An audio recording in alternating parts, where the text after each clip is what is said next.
Hello, friends. Did you know that nearly 80% of those who watch my videos aren't subscribed? If you enjoy the content, I'd truly appreciate it if you hit that subscribe button. It helps a lot. Also, don't forget to leave a like and share your thoughts in the comments. Your interaction not only supports the channel's growth, but also helps these stories reach more people. Thank you all for being here. By the way, where are you watching from? Let me know in the comments.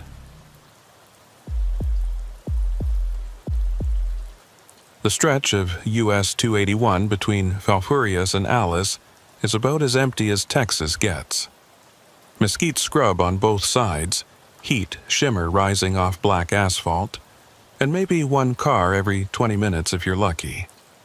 I've been working this corridor for the Texas Highway Patrol for going on 6 years now, and I can tell you the loneliness out here gets to some people.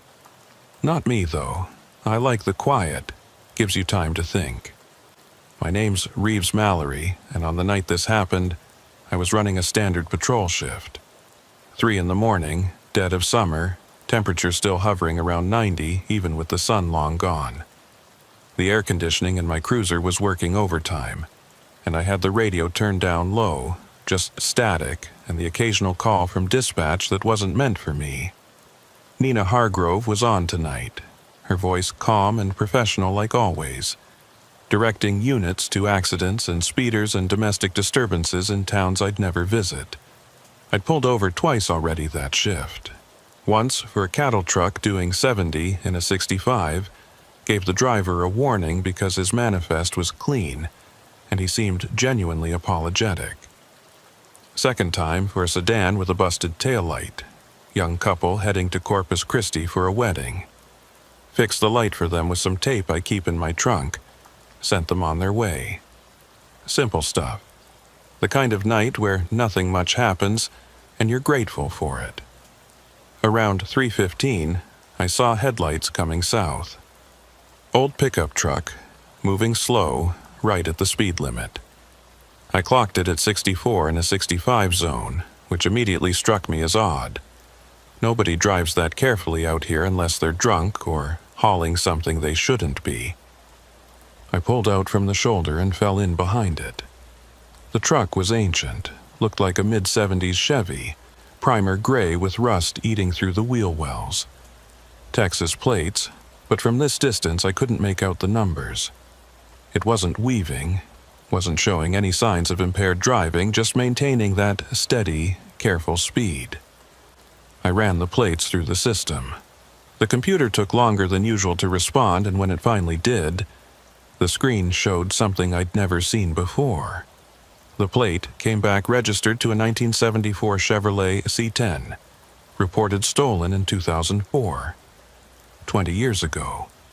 But the notation said the case had been closed, vehicle recovered and destroyed in 2006.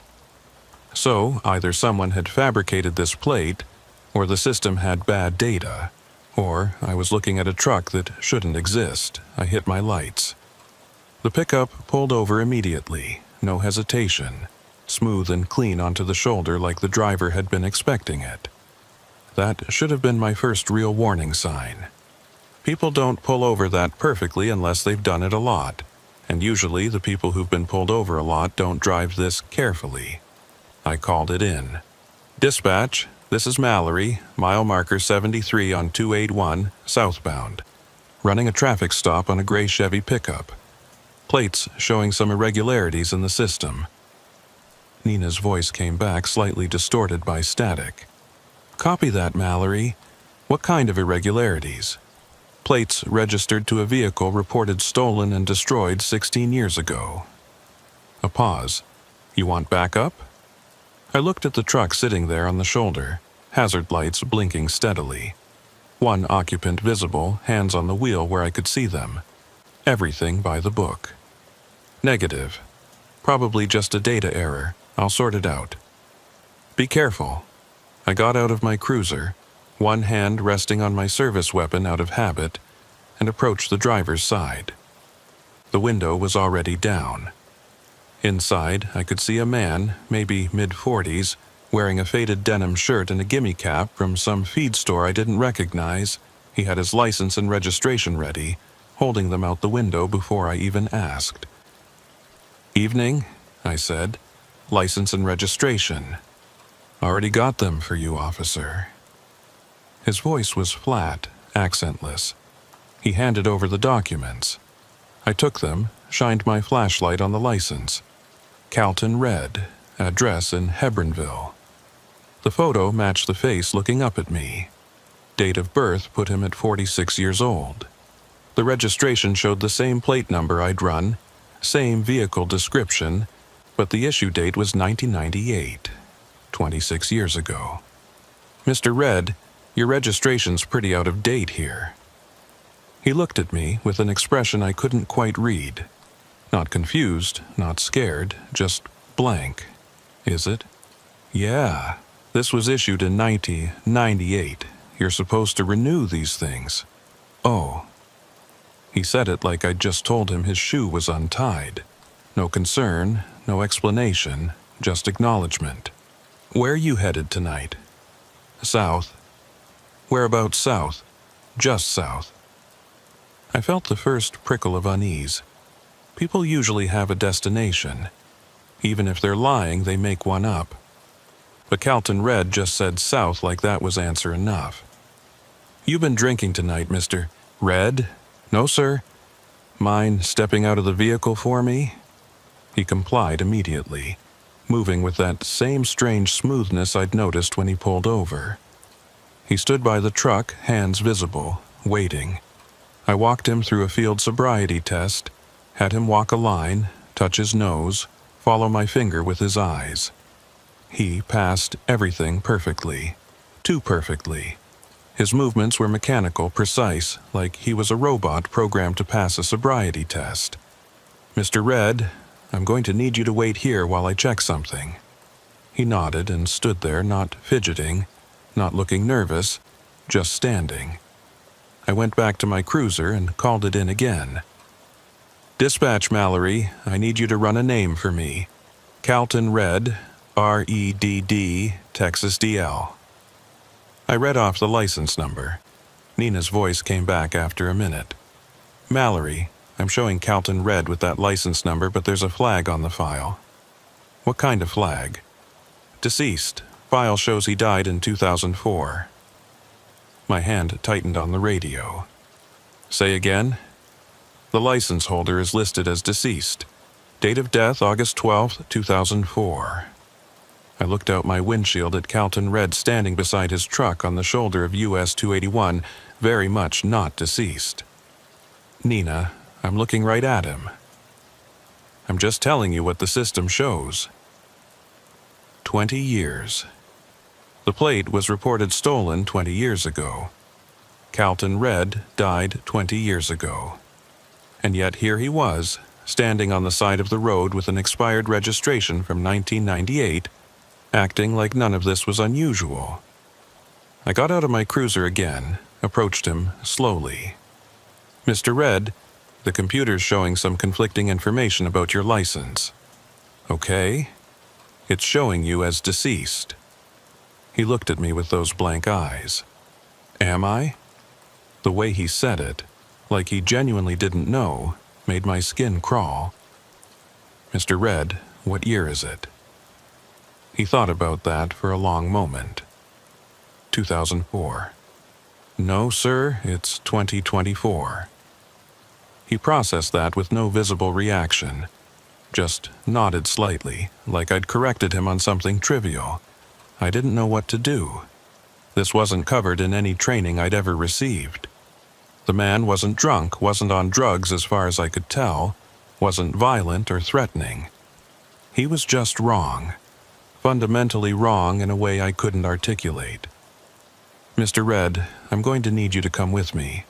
We need to sort this out." "Where are we going?" "Station's about 40 minutes north. We'll get this straightened out there." He nodded and started walking toward my cruiser. I stopped him, told him to stay put, went to secure his truck first. I wanted to check the interior, make sure there wasn't anything in there that would explain this. I opened the driver's door and immediately noticed the smell. Not bad, Not like rot or decay, just old. The smell of a vehicle that had been sitting unused for a very long time. Dust and stale air and sun-baked vinyl. The interior was clean but dated. Everything about it screamed 1970s. The radio was one of those old AM units with a dial and physical buttons. The bench seat was covered in cracked vinyl. There was a layer of dust on the dashboard, so thick it looked like it had been sitting in a barn for years. But the engine had been running. I'd heard it when I pulled up behind him. It had been running and driving and operating like a normal vehicle. I checked the glove box. Inside was the registration I'd already seen. A map of Texas so old the paper was yellowing, and a Polaroid photograph. I picked up the photo, held it in my flashlight beam. It showed a man standing beside the gray Chevy pickup. The man was younger than Calton Red appeared now, maybe in his 20s, but it was definitely the same person. Same face, same build. He was smiling in the photo, one hand resting on the truck's hood, and in the background I could see a gas station that looked like it hadn't existed since the 80s. Written on the white border of the Polaroid in faded blue ink was, "Me and my truck, 1998. 26 years ago. I closed the glove box and backed out of the truck, suddenly wanting to be away from it, away from the smell of old time trapped inside. I looked at Calton Red standing beside my cruiser, patient and blank, and I made a decision. "Mr. Red, I'm going to follow you home. Lead the way." He looked confused for the first time. "Home? Yeah, your address in Hebronville. I'll follow you there, make sure you get back safe, and we can sort this out in the morning with the DMV." "I don't think I can go home." "Why not?" He struggled with the answer like he was trying to remember something from a long time ago. "I don't think it's there anymore." I felt cold despite the heat. "Your house? Anything. I don't think anything's there anymore." We stood there on the side of US 281, him beside my cruiser, me holding a Polaroid from 1998, both of us trying to make sense of something that had no sense to make. Finally, I said, "Get in your truck, Mr. Red. Drive slow, I'll be right behind you. If you try to run, I'll call it in, and you'll have a lot more problems. Understand?" He nodded and walked back to his truck with that same mechanical precision. Got in, started it up, the old engine coughing to life. Pulled back onto the highway heading south and I followed. We drove like that for maybe 10 minutes, him maintaining exactly 64 miles per hour, me right behind him. I called Nina, told her what was happening, said I was conducting what I called a supervised escort of a subject to determine residence and clarify identity issues. It wasn't exactly by the book, but nothing about this situation was. "You sure you don't want backup?" Nina asked. "I'm sure. Just keep this channel open, and if I don't check in every 10 minutes, send someone." "Copy that." We passed mile marker 62, 61, 60. Empty highway, just his taillights ahead of me, and the yellow line disappearing under my hood. The radio crackled with other units checking in from other parts of the district. Normal stuff. Routine calls. The world was going on like usual everywhere except here on this particular stretch of road with this particular truck. At mile marker 59, something changed. The truck's taillights flickered. Not like a bulb dying, but like they glitched. Like they skipped a frame. I blinked, wondering if I'd imagined it. But then it happened again. The whole truck seemed to flicker just for a fraction of a second, there and then not quite there, and then there again. I grabbed my radio. "Dispatch, Mallory, I'm seeing something strange with the subject vehicle." Define strange. How could I define it? The lights are flickering, the whole vehicle looks like it's, I don't know, losing signal. Losing signal? "Mallory, are you okay?" I didn't get a chance to answer because that's when my dash cam died.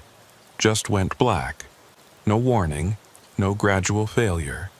Just instant darkness where the recording light had been. Same with my body cam. The little red indicator light that showed it was recording just went out. Nina, my cameras just failed. Both of them. What? And then the truck in front of me was gone. Not slowly, not like it drove away or turned off. Just gone. Instant. 1 second, I was looking at its taillights, and the next I was looking at empty highway, stretching into darkness. I slammed on my brakes, came to a stop in the middle of the road, and sat there with my heart hammering, trying to understand what I'd just seen. The radio was dead silent. No static, no Nina's voice, just nothing. I keyed the mic. "Dispatch, Mallory, do you copy?" Nothing. I put my cruiser in park, got out, stood on the empty highway. The night was absolutely silent except for the tick of my engine cooling. No crickets, no wind, no distant traffic. Just silence. I walked forward, shining my flashlight at the asphalt, looking for tire marks, brake marks, any evidence that the truck had been there. The highway was clean, undisturbed. I walked 50 yards, 100, sweeping my light back and forth. Nothing. Then I heard it. Behind me, an engine starting. The same rough idle of that old Chevy. I spun around, and there it was, right where it had been when I first pulled it over, sitting on the shoulder at mile marker 73. Hazard lights blinking. Like we'd never left. Like the last 20 minutes had never happened. I walked back to it slowly, flashlight up, hand on my weapon. Got to the driver's window. Empty. The truck was empty. No Calton Red, no driver. Just an empty cab with the engine running and the hazards flashing. I pulled my radio, tried again. This time it worked. Nina's voice came through immediately. "Mallory, you there? You stopped checking in." "Yeah, I'm here." "I'm at mile marker 73. The truck is back." "Back? I show you never left that location." "Nina, I followed this guy for 10 minutes south. We were at mile marker 59. You heard me radio that in." A long pause. "Mallory, the last transmission I have from you is from 17 minutes ago when you called in the initial stop at 73. Nothing since then. I was about to send a unit." I looked at my watch, looked at the timestamp on my cruiser's computer. She was right. According to every clock I could see, no time had passed. The whole drive south, the flickering, the disappearance, all of it had happened in 0 seconds. "Nina, send someone. I need someone else to see this. What's going on?" "I don't know." While I waited for backup, I searched the truck. It was exactly as I'd left it. Same dust, same old smell, same Polaroid in the glove box. But now there was something else.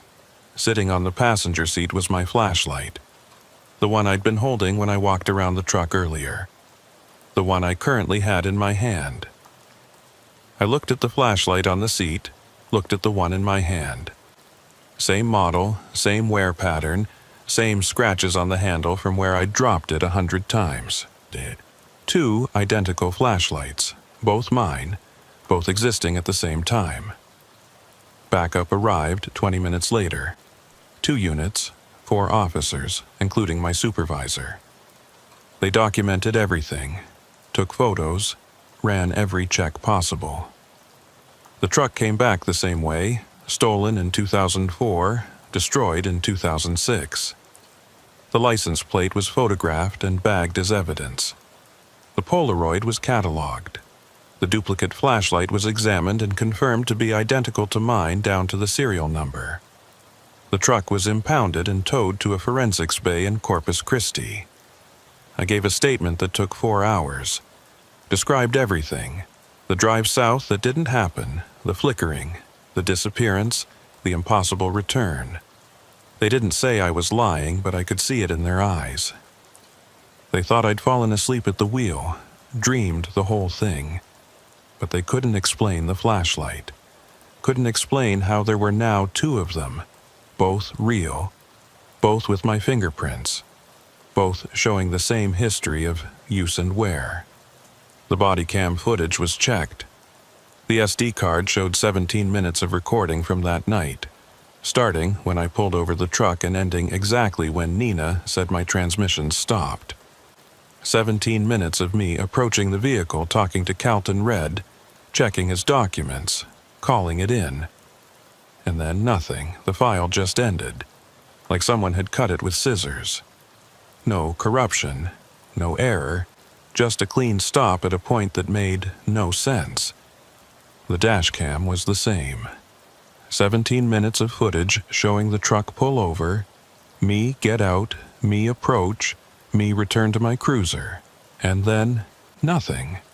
I was put on administrative leave for a week, underwent psych evaluation, which I passed, underwent medical evaluation, which showed nothing wrong. No signs of stroke, no neurological issues, no evidence of any condition that would cause hallucinations or lost time. I went back to work 2 weeks later.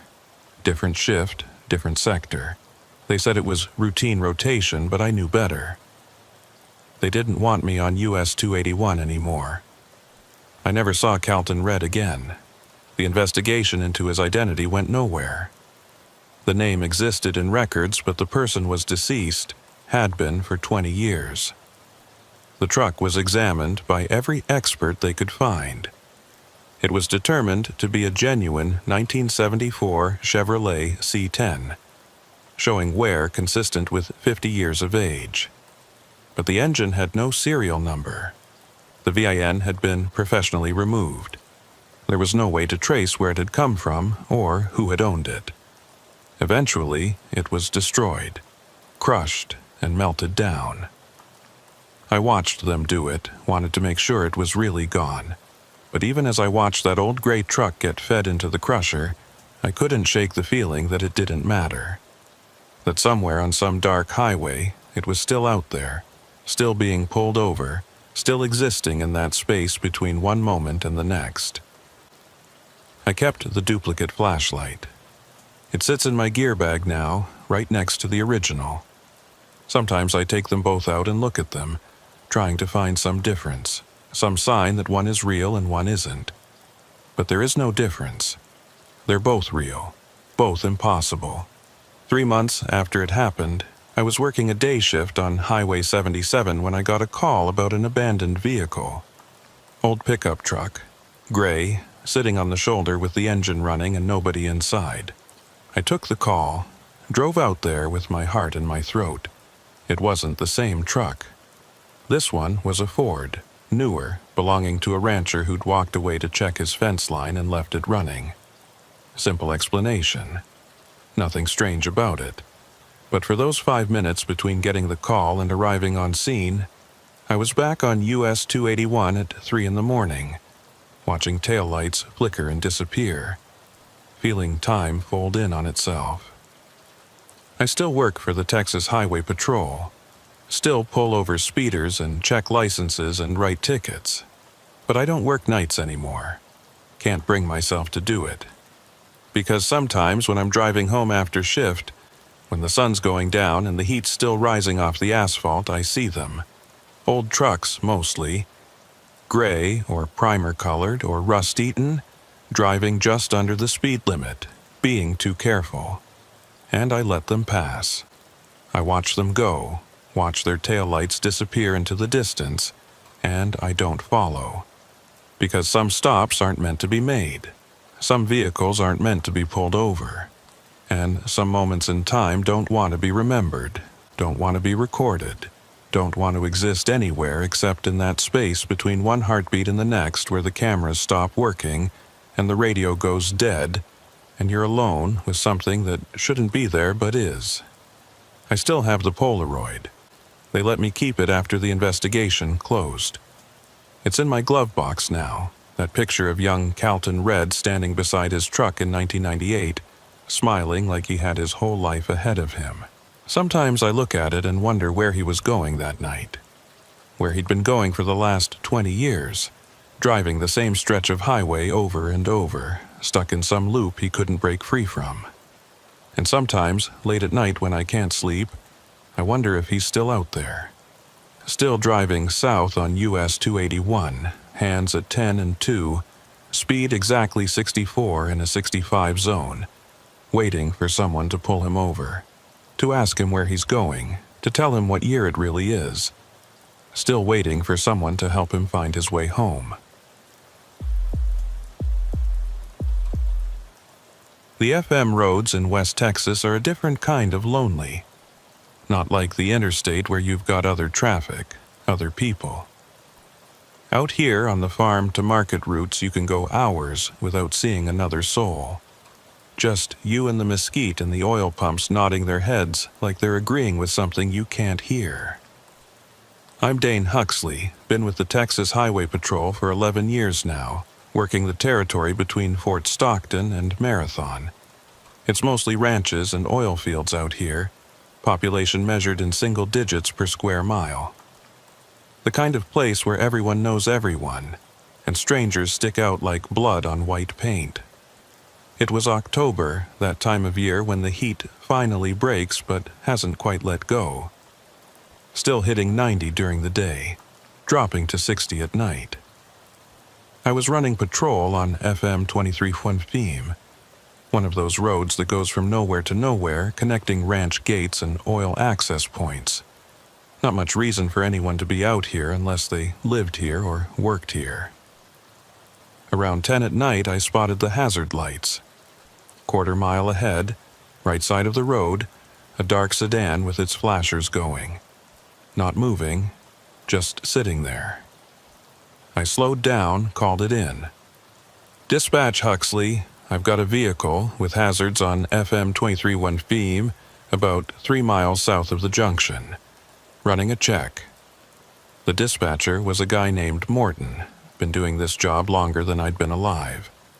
His voice came back scratchy but clear. Copy that, Huxley. Need backup? Negative. Looks like a simple breakdown. I pulled up behind the sedan, left my light bar off, but kept my spotlight ready. The car was a dark blue Honda Accord, maybe 5 or 6 years old. Clean, except for the usual dust you get out here. Texas plates. No visible damage, no flat tires, just sitting there with the hazards blinking. I approached the driver's side, flashlight up. Looked in the window. Empty. Both front seats, back seats, all empty. Keys in the ignition, engine off. The hazard light button was pressed in, indicators flashing their steady rhythm. But there was no driver. No note on the windshield, no sign of anyone nearby. I tried the door handle, unlocked. I opened it and immediately smelled something off. Not bad, not like death or decay, but wrong. Chemical, almost like printer toner or hot electronics. The smell you get when something electrical burns out. The interior was clean, almost too clean. No trash, no personal items, no phone charger, no sunglasses, nothing. Just empty seats and that chemical smell. I checked the glove box, registration and proof of insurance, both current. I pulled them out, shined my light on them. That's when I saw the date. The registration showed an expiration of October 2026. 2 years from now, I looked at it again, thinking I'd misread. But no. October 15th, 2026. The issue date was October 15th, 2024, which was yesterday. The car had been registered yesterday for a 2-year period that extended into a date that hadn't happened yet. I checked the insurance card. Same thing. Policy period from October 14th, 2024 to October 14th, 2026. I felt that prickle you get when something's wrong but you can't quite put your finger on what. Stood there holding documents dated for tomorrow and beyond, looking at an empty car with its hazards on in the middle of nowhere. The registration showed the owner as Michael Torres, address in Alpine. I called it in, gave Morton the information, asked him to run the name and plate. While I waited, I searched the rest of the car. Trunk was empty except for a spare tire and a jack, both looking brand new, never used. Back seats were spotless. Not a scuff mark, not a stain, nothing. Under the seats I found something odd. Not odd in what it was, but in what it meant. A receipt from a gas station in Marfa, dated October 16th, 2024. The day after tomorrow. Morton came back on the radio. "Huxley, I'm showing that plate registered to a Michael Torres in Alpine, but there's something weird.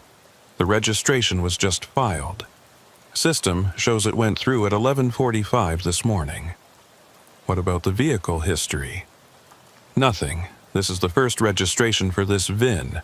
Brand new vehicle, apparently." "What about Michael Torres? You got a phone number?" "Working on it. Give me a minute." I stood there looking at the Accord, trying to make sense of it. Brand new car. Registration from tomorrow. Receipt from the day after tomorrow. Sitting on the side of an empty FM road with its hazards on, and nobody inside. Morton came back. "Got a number for Torres. You want me to try it?" "Yeah, see if we can figure out what's going on." I waited, listening to the click and static of Morton making the call. After a minute, he came back. "No answer. Goes straight to voicemail." "All right, I'm going to have it towed. Get it off the road. Can you send Virgil out here? He's going to love that. Middle of the night, middle of nowhere. Tell him I'll buy him breakfast." "You're buying me breakfast too for making me call him." Virgil Boone ran the only tow service within 50 miles. He was a good guy, old cowboy type, who'd done every job you could do in West Texas before settling on towing. He showed up 40 minutes later in his flatbed, country music playing from the cab loud enough that I could hear it before I could see his headlights. He climbed out, looked at the Honda, looked at me. "Dane Huxley, you got me out of bed for a sedan?" "Sorry, Virgil, something's weird about this one." "Weird how?"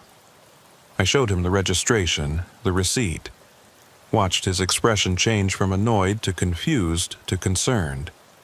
"These dates are wrong," he said. "I know. Printer error, maybe?" "Maybe." But we both knew it wasn't a printer error. Documents from two different sources, both showing dates that hadn't happened yet. That wasn't a glitch. That was something else. Virgil hooked up the Honda and loaded it onto his flatbed. As he was securing it, he stopped and looked at me. "Dane, you hear that?" I listened. At first, I didn't hear anything except the usual night sounds.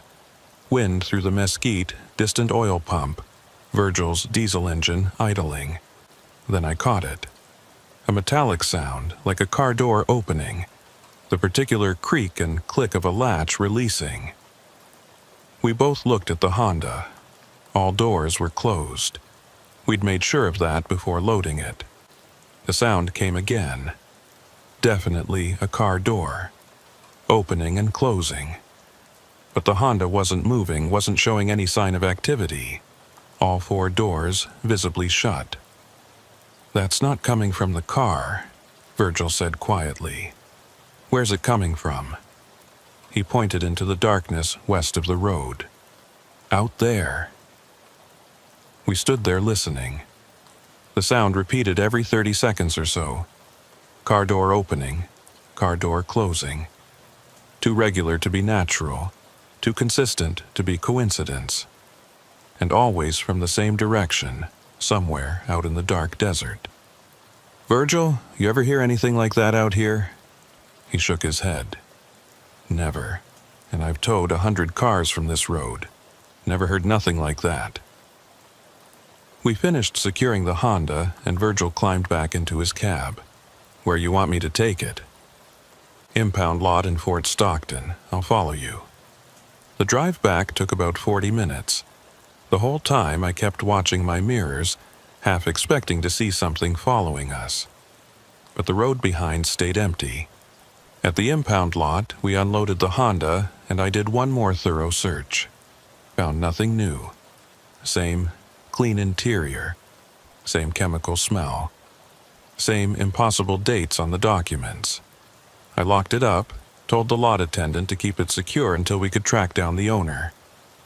By the time I finished the paperwork, it was after midnight. I drove out to the Saguaro Motor Inn on the edge of town, the only place open this late.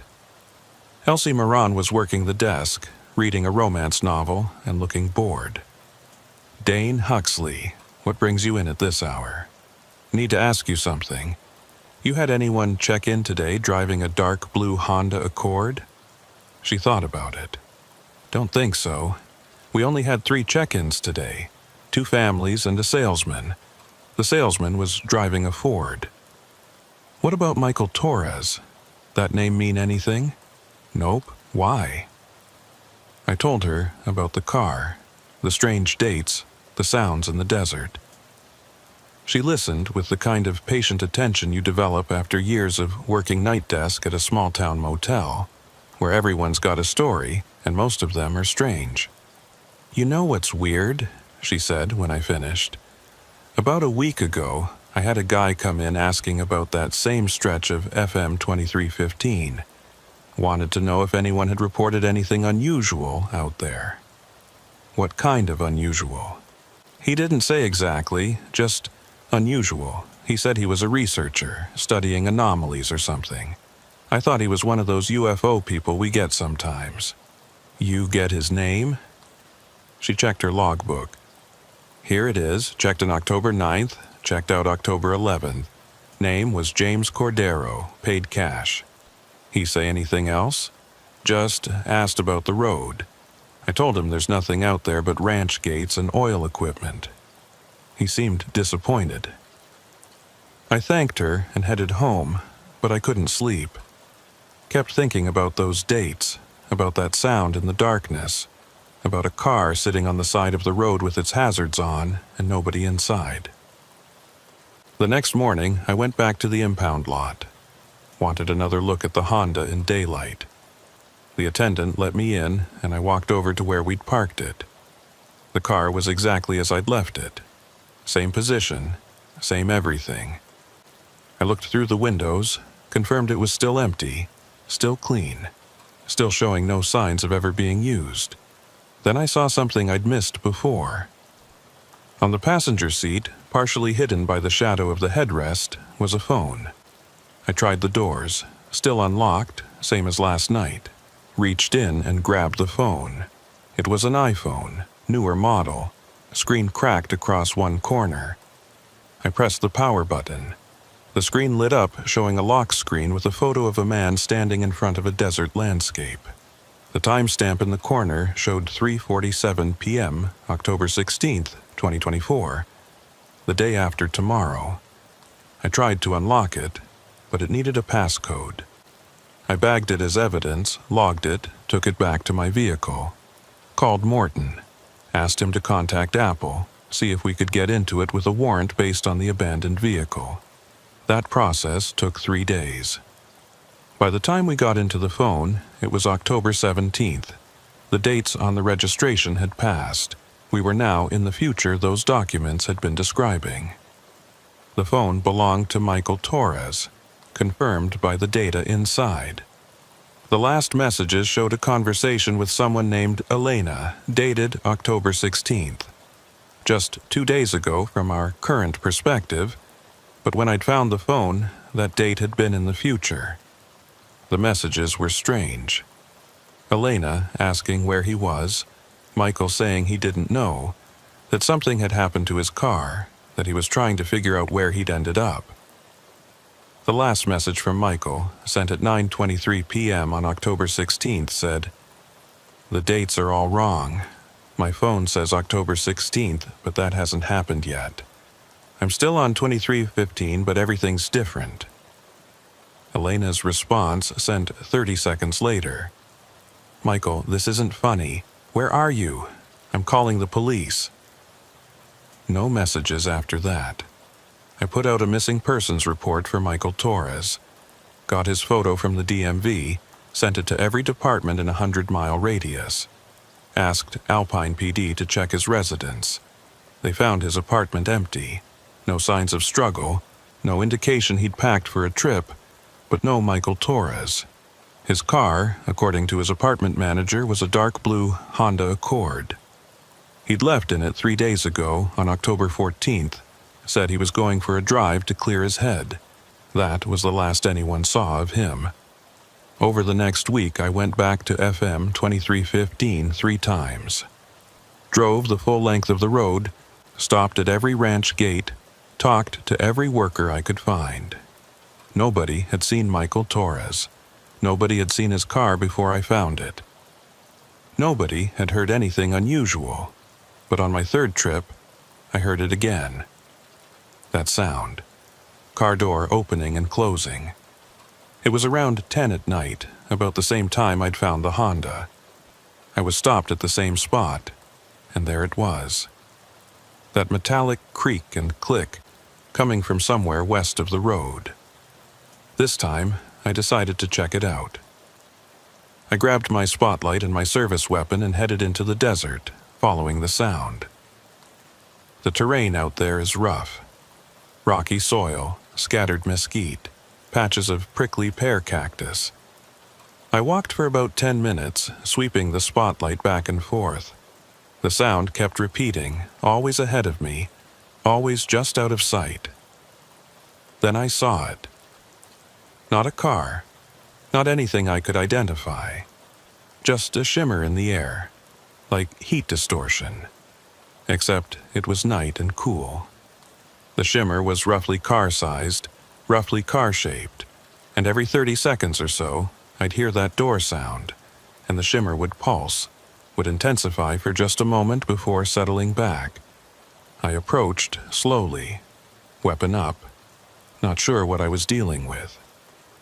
The shimmer didn't move, didn't react to my presence. I reached out with my left hand, keeping my right on my pistol. My hand passed through the shimmer and suddenly everything went cold. Not regular cold, but cold like vacuum, like space, like the absence of heat. I pulled my hand back and it was fine, no damage. But I'd felt it. That wrongness. The shimmer pulsed again and I heard the door sound right in front of me, loud enough that I jumped back. And in that pulse, for just a fraction of a second, I saw it clearly. A dark blue Honda Accord, solid and real, parked in the desert. Michael Torres was sitting in the driver's seat, looking at his phone, a confused expression on his face. Then the pulse faded and he was gone. Just the shimmer again. Just that distortion hanging in the air. I backed away slowly, not turning my back on it, not trusting it. Got about 20 yards out and radioed Morton. "Dispatch, Huxley. I need someone out here. FM 2315, 3 miles south of the junction. I don't know what I've got." What's the situation? How could I explain it? Just send someone and bring a camera. They sent 2 units. Both guys I knew, both veterans. They saw the shimmer, heard the sounds, felt that cold when they reached into it. One of them, a senior trooper named Halstead, stood there for 5 minutes just watching it pulse. "Dane, what is this?" "I think it's the car. The Honda I found last week. I think it's still here, just not in our time." "That doesn't make any sense." "I know." But it was the only explanation that fit. Somehow, Michael Torres had driven onto FM 2315 and ended up displaced. Not in space, but in time. His car had started showing up before it was supposed to. His documents dated for days that hadn't occurred yet, and now he was stuck somewhere between October 14th and October 16th, driving an endless loop on a road that existed in multiple timelines. We documented everything. Photos, videos, measurements. The shimmer showed up on camera as a distortion, like looking at something through heat waves. The sound recorded clearly. The temperature drop was measurable, a 15-degree difference between the shimmer and the surrounding air. Eventually, we had to leave it. Couldn't stay out there forever. Couldn't guard a shimmer in the desert. I went back the next day. It was gone. The spot where it had been looked normal. No shimmer, no sound, no temperature change. I kept checking that stretch of road, though. Every shift, I'd drive FM 2315, stop at that spot, listen. Sometimes I'd hear it. Most times I wouldn't. The shimmer would appear and disappear, following some pattern I couldn't predict. 3 months later, I got a call from Elena, Michael's girlfriend from the phone messages. She wanted to know if we'd found anything. I told her the truth. We'd found his car, but not him. We had evidence he'd been on FM 2315, but no leads on his current location. She told me something that made my blood freeze. "Officer, I've been getting messages from him." "What kind of messages?" "Texts. They started about a week ago. They're dated from back in October 16th specifically, but they're arriving now. He keeps saying he's lost, that he can't find his way back, that the road he's on doesn't go anywhere anymore. Can you forward them to me?" She did. I looked at them on my phone, at messages sent from October 16th, but received in January. The timestamps showed them originating more than 2 months ago, but they'd only just arrived, like they'd been traveling through time, slowly catching up to the present. The last message, received this morning, said, "I can see other cars sometimes. They drive right past me, but they can't see me. I flash my lights, I honk my horn, but they keep going. It's like I'm not really here anymore, like I'm a ghost on a road that forgot I exist." I went back to FM 2315 that night. Drove it at exactly 10 p.m., the time I'd originally found his car. And I saw it, for just a moment. Dark blue Honda Accord, hazard lights flashing, sitting on the shoulder. I slowed down, started to pull over. It vanished. I stopped anyway, got out, stood at the spot where it had been. Called out Michael's name. No response.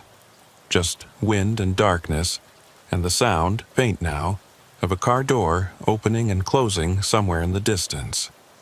I still work FM 2315. Still patrol that empty stretch of road. And sometimes, late at night when I'm the only person for miles, I see it. Hazard lights flashing in my peripheral vision. Gone when I look directly. A shimmer in the desert that pulses every 30 seconds. The ghost of a car that drove into the wrong moment and got stuck there. Elena stops calling after a while. The messages from Michael finally stopped coming. The investigation was officially closed, marked as a missing person with no leads.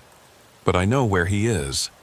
He's still out there, still driving FM 2315, still trying to find his way back to a time that's moved on without him. His car registered for a future that arrived and passed.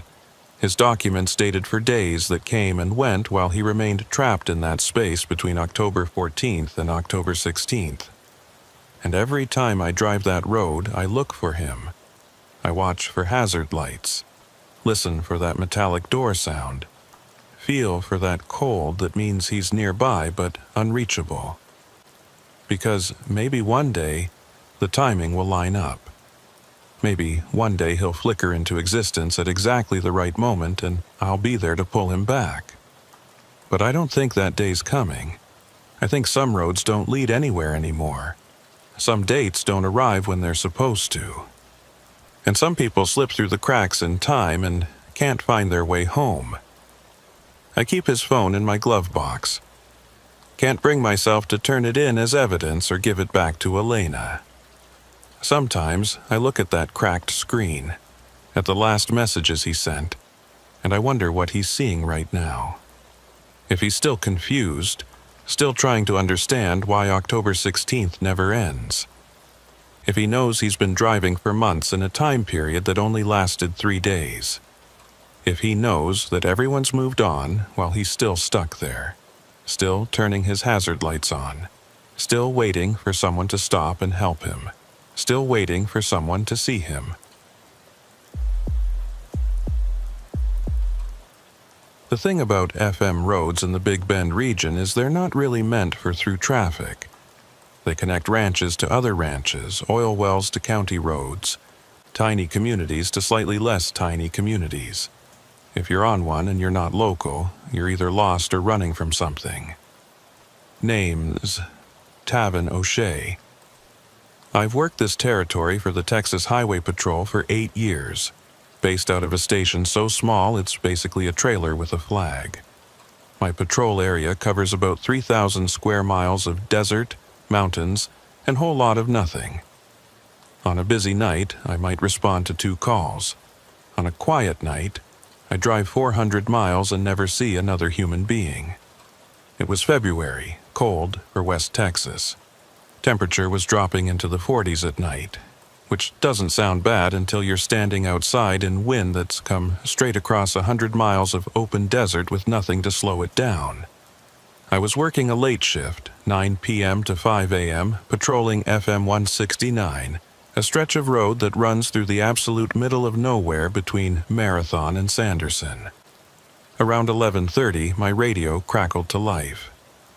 Not the normal dispatch traffic, but a call coming in on the emergency channel. A woman's voice, shaky and scared. "Please, someone, anyone. If you can hear this, I need help." I grabbed my mic. "This is Texas Highway Patrol. I'm receiving you. What's your location?" "I don't know. I'm on a small road, FM something. I can't see the markers. My car broke down and there's..." Static cut her off. "Ma'am, you're breaking up. Can you describe your location? Any landmarks?" More static. Then her voice came back, clearer. "There's nothing, just road and desert. I'm in a white Subaru, I've got my hazards on. Please, you have to come. There's something out here." "Something? Ma'am, what do you mean?" "There was someone. I saw someone in my headlights. They were walking toward my car, but then they started walking backward, away from me, but they were still facing me, walking backward into the dark. I don't understand what I'm seeing." I felt that familiar tingle of adrenaline. Could be drugs, could be panic, could be someone really in trouble. "Ma'am, I need you to stay calm. Stay in your vehicle with the doors locked. Don't get out for anyone except law enforcement. Can you tell me what direction you were heading?" "West, I think. I was trying to get to Sanderson." "And you said you're on an FM road?" "Yes, small, 2-lane.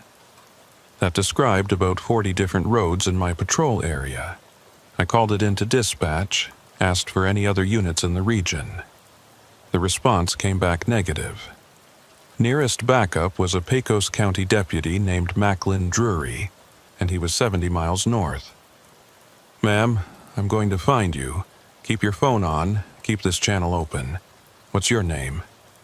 "Honora Pell." "Okay, Honora. I'm Officer Tavin O'Shea with the Highway Patrol. I'm on FM 169 right now. Is there any chance you're on this road?" A pause. "I don't know. The sign was dark when I passed it." "What can you see around you right now?" "Nothing. It's completely dark. No lights anywhere. I think I'm at least 10 miles from anything." "Okay. Can you try starting your car?" I heard the sound of her trying the ignition. The engine turned over but wouldn't catch. "It's not starting. It just died on me. All the dashboard lights came on at once and then everything went dark." "All right, I want you to stay put. I'm going to drive west on 169 and I need you to keep talking to me. If you hear an engine or see headlights, let me know immediately." Okay, please hurry." I accelerated, pushing my cruiser up to 80 on the empty road. The headlights cut through the darkness, illuminating endless desert scrub. I kept scanning for any sign of another vehicle, any hazard lights, anything. "Honora, you still with me?" "I'm here." Her voice was tight with fear. "Tell me about this person you saw. The one walking backward." I thought it was someone who needed help at first. They were just standing there on the side of the road, maybe 50 yards ahead. I slowed down because I thought they might be hurt, but when my headlights hit them, they started moving. Not toward me, they were walking backward, away from the car. but still facing me, like they were watching me while they moved away. Their arms were at their sides and they weren't turning around, just stepping backward. Perfectly smooth and fast, too fast. Could you see what they looked like? Not really. The light only caught them for a few seconds. Tall, I think, wearing dark clothes, but the way they moved was wrong. Nobody moves like that. I checked my odometer. I'd driven 12 miles west. Nothing. Empty road stretching ahead. Honora, I need you to flash your high beams. 3 long flashes, pause 3 more. I watched the darkness ahead. Nothing. I did it. Did you see? No, not yet. I'm going to keep driving west. You keep that radio on. I drove another 8 miles. Called Macklin Drury, asked him to approach from the north, cover some of the side roads that branched off the main FM routes. He copied, said he was en route. Then Honora's voice came back, urgent. It's back, the figure. I can see it in my rearview mirror. It's standing behind my car now. How far behind you? Maybe 20 feet, just standing there. Not moving, just standing. Can you describe it now? It's too dark, but it's tall. Really tall. Taller than anyone should be. And its arms are too long. Oh God, it's moving again. It's coming closer. Honora, do not get out of the car. Keep your doors locked. It's right behind me now.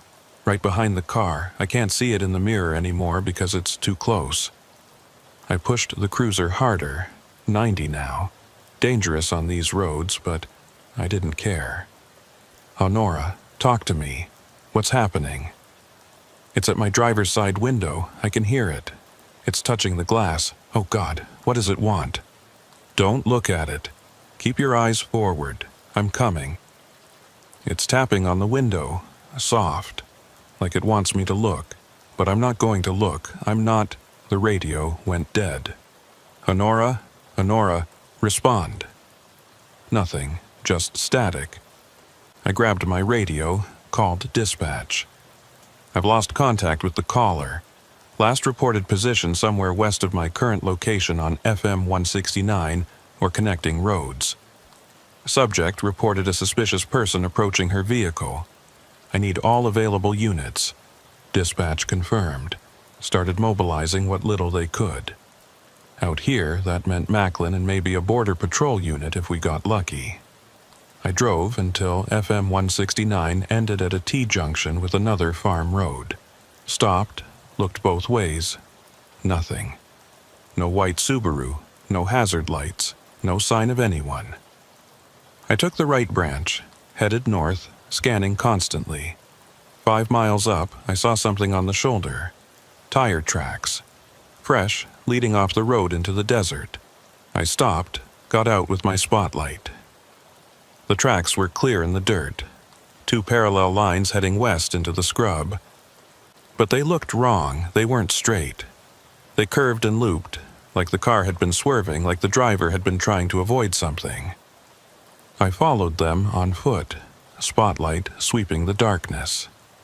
The tracks went about 50 yards and then just stopped. Didn't turn around, didn't lead to a car, just stopped. The last few feet showed deep impressions, like the car had been accelerating hard, and then nothing, like it had been lifted straight up off the ground. I called it in, reported the tire tracks, requested tracking dogs if they could get them out here. Then I walked back to my cruiser and continued searching. Found the white Subaru 20 minutes later, another 3 miles up the road. It was parked on the shoulder, hazards still flashing. I approached with my weapon drawn, spotlight on the vehicle. Empty, driver's door was open, keys still in the ignition. The dome light was on, illuminating an empty interior. Honora's phone was on the passenger seat, screen showing our disconnected call. Her purse was on the driver's seat, wallet inside with her ID. Honora Pell, address in Fort Stockton, 34 years old. The photo showed a woman with dark hair and a serious expression. but no Honora. I searched the area around the car. No footprints, no signs of struggle, nothing. It was like she'd simply vanished from the driver's seat. The only unusual thing was the driver's window. It had a handprint on it.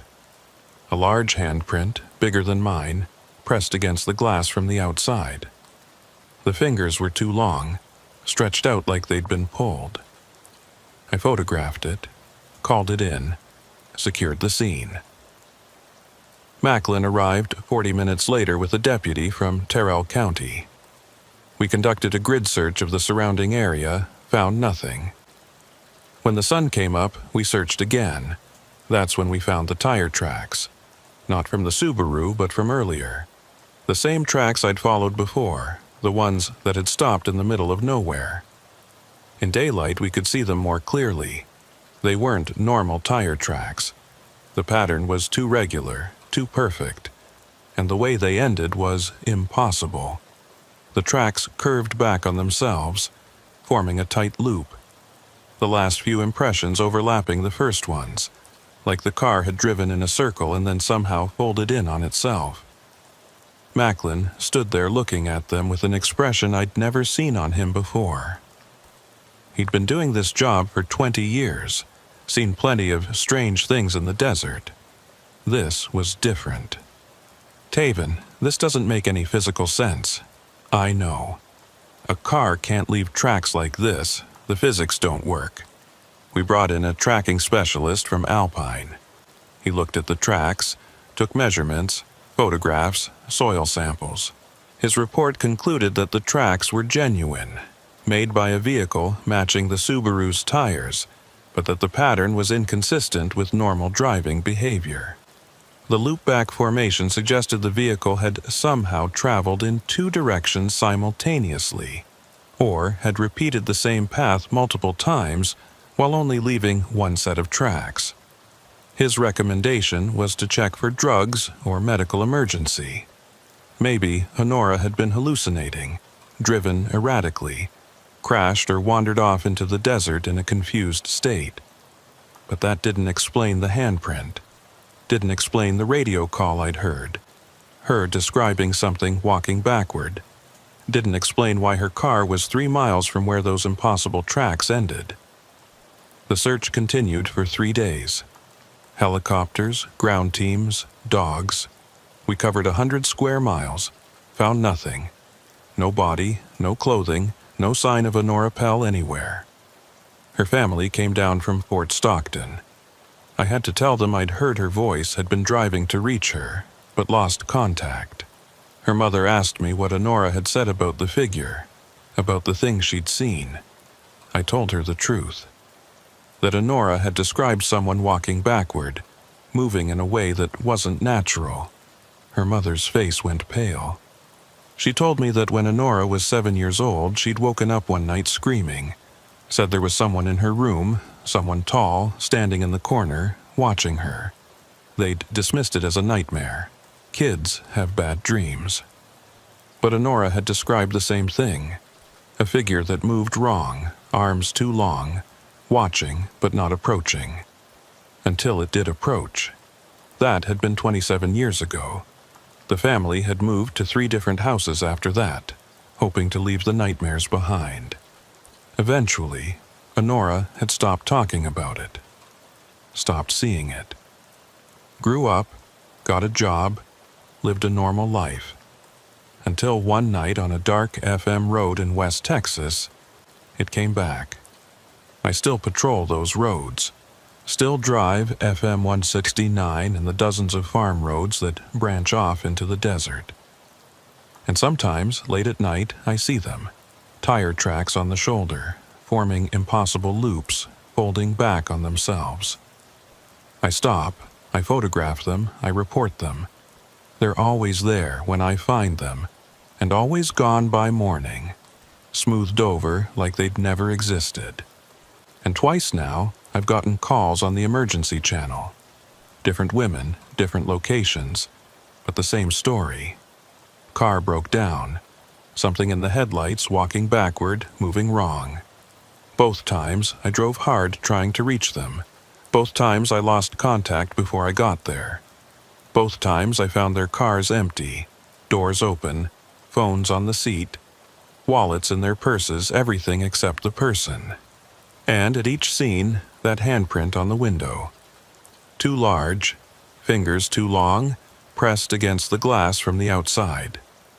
The department doesn't talk about it officially. The cases are listed as missing persons, possible voluntary departure or disorientation. But those of us who work these roads, who've seen the tracks and heard the calls and found the empty cars, we know. There's something out here in the desert, something that watches from the darkness, something that walks in ways that don't make sense, something that takes people who see it. I think about Honora Pell every time I work a night shift. Wonder where she is now. If she's still alive somewhere, if she managed to escape, or if she's still in that moment, frozen in time, watching something approach her car with arms too long and movement too wrong. I keep her photo in my visor. Look at it sometimes when I'm parked on a dark stretch of road, waiting for calls that I hope won't come. Her serious expression, looking directly at the camera, unaware that someday she'd drive down a forgotten road and disappear into a darkness that doesn't follow normal rules. Last week, I got another call, same pattern. Woman stranded, something in the headlights, walking backward. I drove harder than ever before, pushed my cruiser to 100 miles an hour on roads that aren't designed for it. Got there in 12 minutes, found her car. Found it empty. Found the handprint on the window. But this time, I found something else.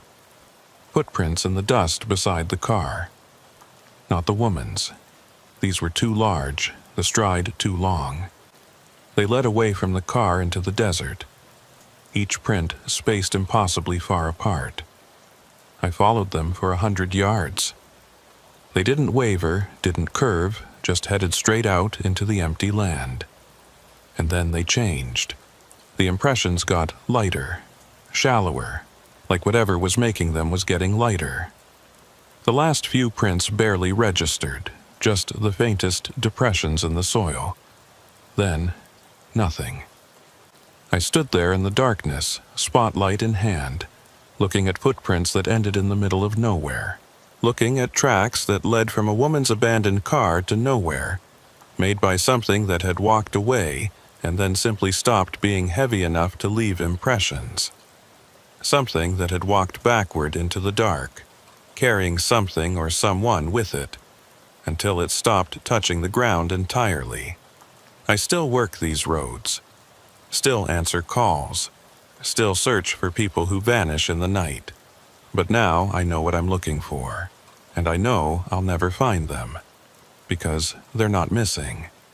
They've been taken somewhere else, somewhere that doesn't leave tracks, somewhere that walks backward when it should walk forward, somewhere with arms too long and movements too wrong, somewhere that comes for you when you're alone on a dark road with nothing but desert and silence, and the growing certainty that you're being watched by something that shouldn't exist.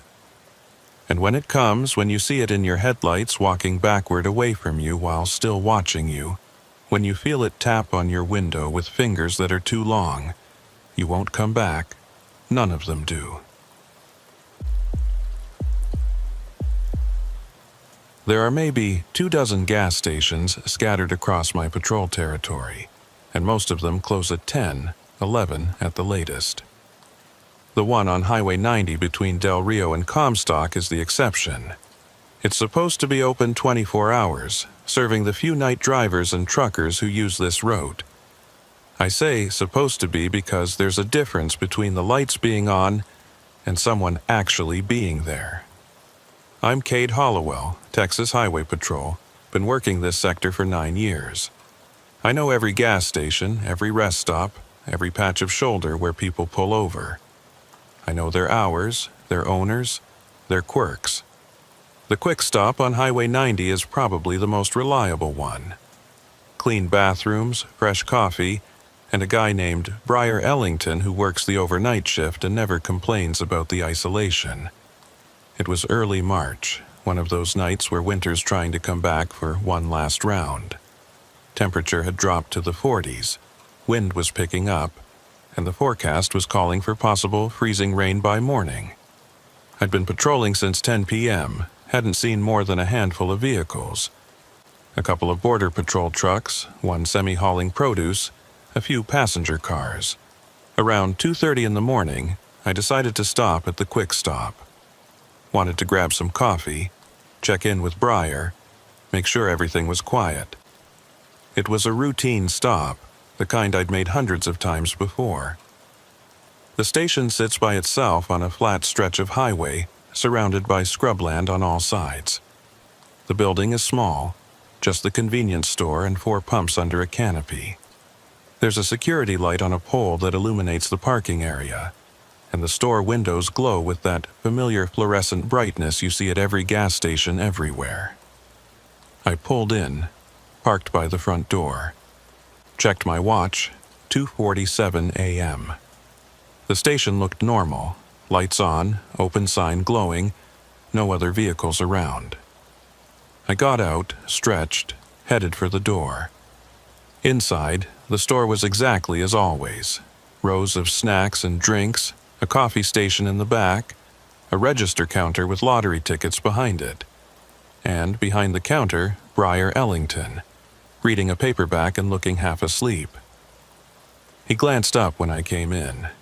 "Cade, slow night?" "Dead, you?" "Same. Had maybe 6 customers since midnight. You want coffee?" "Yeah, thanks."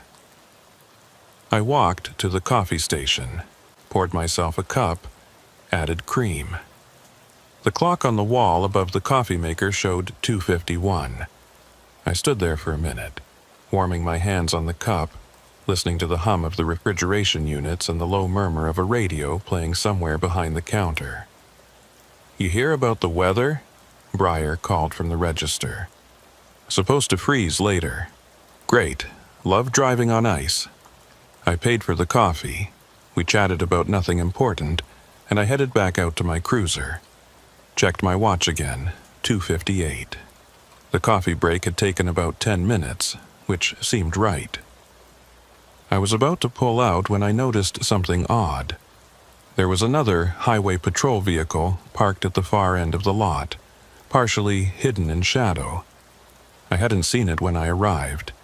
I grabbed my radio, called it in. "Dispatch Hollowell, I'm at the quick stop on Highway 90. There's another unit here. Can you check who else is in this sector?" The dispatcher, a woman named Torres, came back after a moment. "Hollowell, I'm showing you as the only highway patrol in that area. Nearest other unit is Monroe Tate, and he's 40 miles north near Ozona." I looked at the vehicle. It was definitely highway patrol, same model as mine, same markings. "Torres, I'm looking right at another cruiser. Same department parked at this station." A pause. "That's not possible. Are you sure it's one of ours?" I grabbed my spotlight, shined it on the vehicle. "Texas Highway Patrol, unit number visible on the side." I read it off to Torres. Another pause, longer this time. "Cade, that unit number was decommissioned 3 years ago. The vehicle was sold at auction." I felt that familiar prickle of wrongness.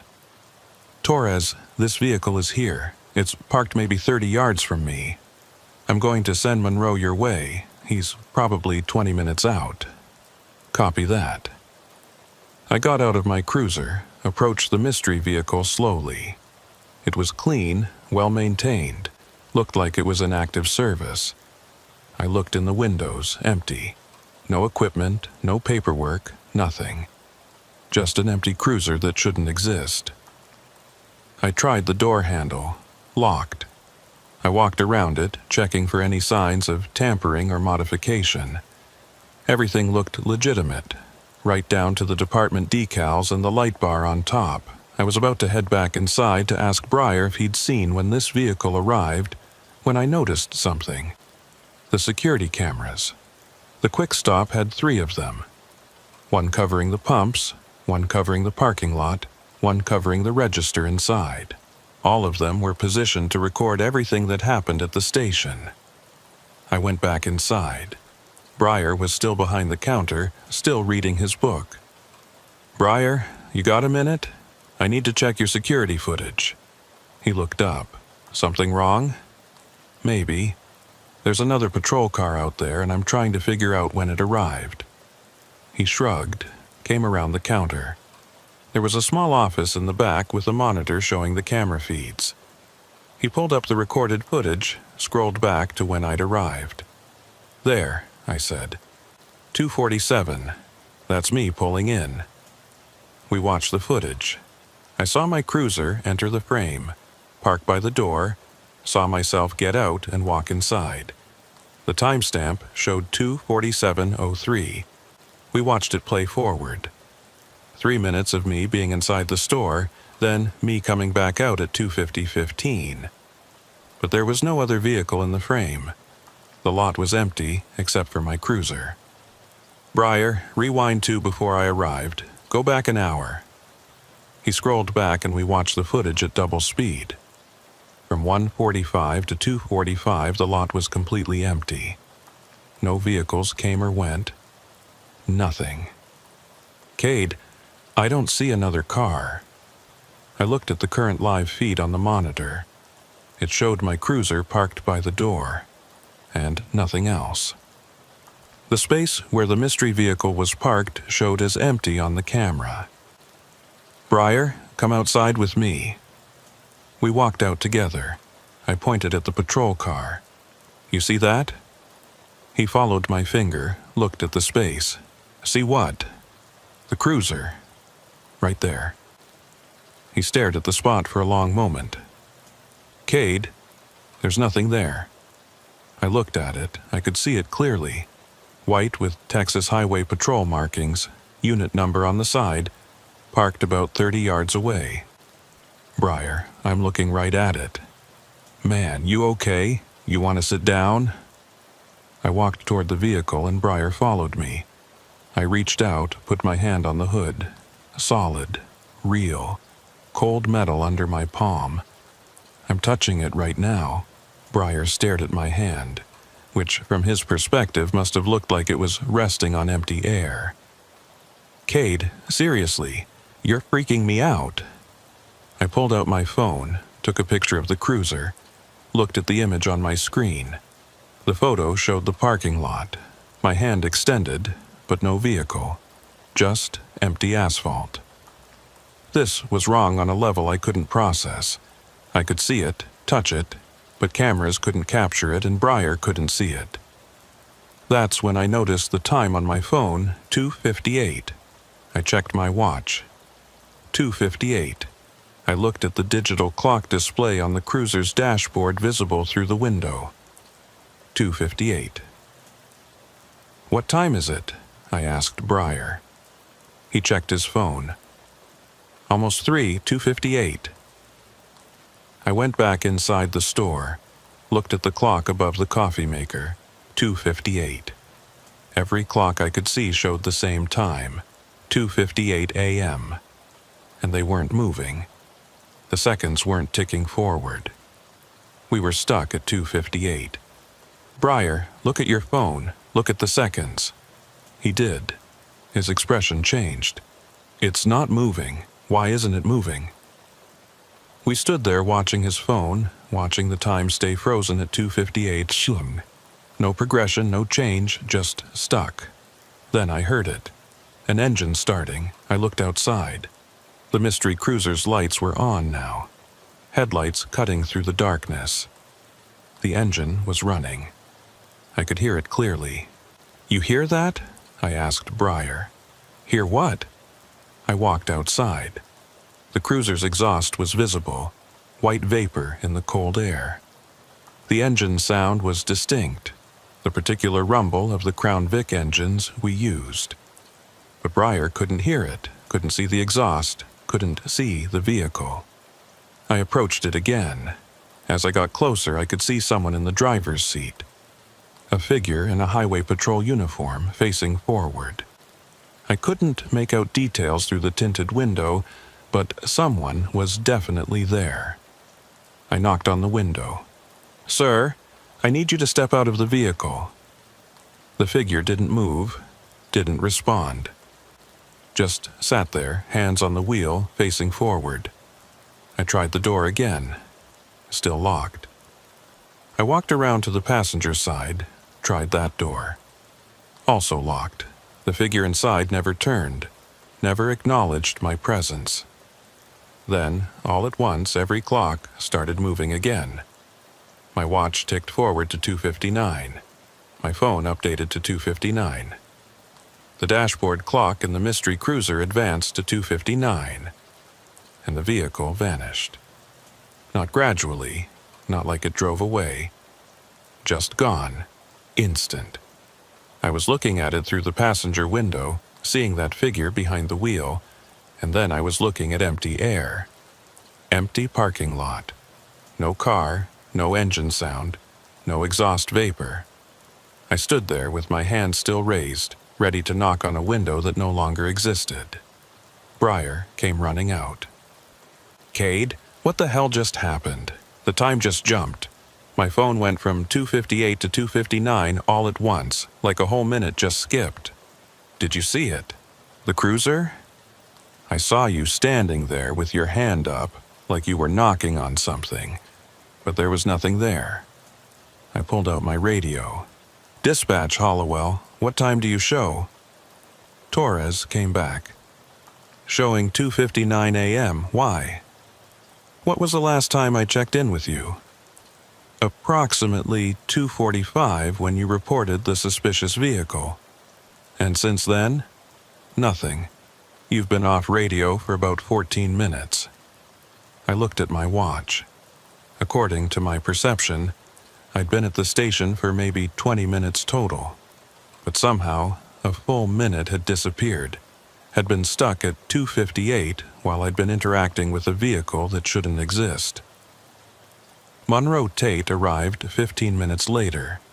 He's a solid guy, been with the department longer than anyone.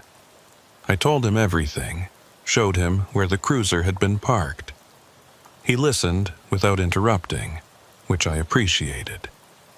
"You said the unit number was decommissioned 3 years ago?" "That's what Torres said." "You remember who used to drive that unit?" "No idea." He pulled out his phone, made a call, talked to someone for a few minutes, then hung up. "That unit was assigned to a trooper named Samuel Vickers. He worked this same sector you're working now." "Where is he now?" "He's dead, Cade. Killed in the line of duty 3 years ago." The cold settled deeper into my bones. "How did he die?" "Traffic stop went wrong. Late at night, out on Highway 90, about 5 miles east of here." He paused. The call came in at 2:58 in the morning. By the time backup arrived, he was gone. They found his cruiser running, lights still on, but no Samuel. Never found him. Never found who he stopped or what happened. Just an empty vehicle and a timeline that didn't make sense. I looked at the spot where the mystery cruiser had been parked. "Monroe, I think I just saw him." "You saw his car." "I saw someone in the driver's seat." We stood there for a long moment, both of us looking at empty asphalt, both of us thinking about Samuel Vickers and whatever had happened to him on this stretch of highway. "I want to see the security footage," Monroe said. We went back inside. Briar pulled up the footage again, showed Monroe the hour before I arrived. Empty lot, no vehicles. Then he showed the period when I was there. My cruiser pulling in, me getting out, me walking inside. And then something Monroe noticed that I'd missed. "Stop there," he said. "Go back 5 seconds." Briar rewound the footage. Monroe pointed at the timestamp. "Look." I looked. The time code at the bottom of the footage showed 2:47:45, 2:47:46, 2:47:47. And then it jumped. Skipped directly to 2:59 a quick. The entire period where I'd been interacting with the mystery cruiser, where time had been stuck at 2:58. That whole segment was missing from the recording. "It's like it was edited out," Breyer said. "Nobody edited it," Monroe said. "This is a continuous recording, see? No splice, no cut. The timestamp just jumps. Over 11 minutes just gone." We checked the other cameras. All of them showed the same thing. The time code jumped from the late 2:47s directly to 2:59, skipping everything in between. Breyer looked shaken. "So what, we just lost 11 minutes? Just gone from existence?" "Not gone," I said. "I lived through them. I experienced that time." "But the cameras didn't record them," Monroe said. "And the clocks all stopped during it." I told him about the figure in the driver's seat, about the engine running, about how the vehicle had vanished the moment time started moving again. Monroe was quiet for a long time. Then he said, "I worked with Samuel. Good guy, solid trooper. The night he disappeared, he'd radioed in that he was stopping at this station for coffee. That was his last transmission. When we found his cruiser later, it was 5 miles east. On the shoulder, engine running, lights on. But Samuel was gone, and the timestamp on his dash cam stopped at 2:58. Just like tonight." "Yeah." Monroe looked at me. "Whatever happened to him, I think it's still happening. I think he's stuck in it. Some kind of loop, maybe. Stopping at this station over and over, always at 2:58. Always disappearing before he can get wherever he was going. The three of us stood there in the quick stop at 3 a.m, trying to understand how time could stop, how a man could disappear 3 years ago and still be showing up, still be trapped in the moment of his death. "What should I do if I see it again?" I asked. Monroe thought about that. "Don't approach it, don't interact, just observe and report. Whatever's happening, it's not something we can stop or help. Samuel's gone. What you're seeing is just an echo, a moment that keeps repeating." I went back to patrol after that, but I couldn't shake the feeling that something was wrong with the quick stop, with that stretch of highway, with the way time had simply stopped and then started again. Over the next few weeks, I made it a point to stop at the quick stop every night, always around the same time. I wanted to see if it would happen again, and on the 4th night it did. I pulled in at 2:43, went inside, got coffee from Breyer, stood there talking with him about nothing important, and then I checked my watch, 2:58. I looked at Breyer. He was frozen, not like a mannequin, not artificial, just perfectly still. His hand was raised, about to take a sip from his own coffee cup, but he wasn't moving. His eyes were open but not blinking. His chest wasn't rising and falling. He was just stopped. I walked outside. The mystery cruiser was there again, parked in the same spot. Engine running, headlights on, figure in the driver's seat.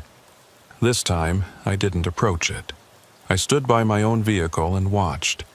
The figure behind the wheel didn't move, just sat there, hands at 10 and 2, facing forward. I waited. 1 minute, 5 minutes, 10. Time stayed frozen at 2:58. Breyer remained motionless inside the store.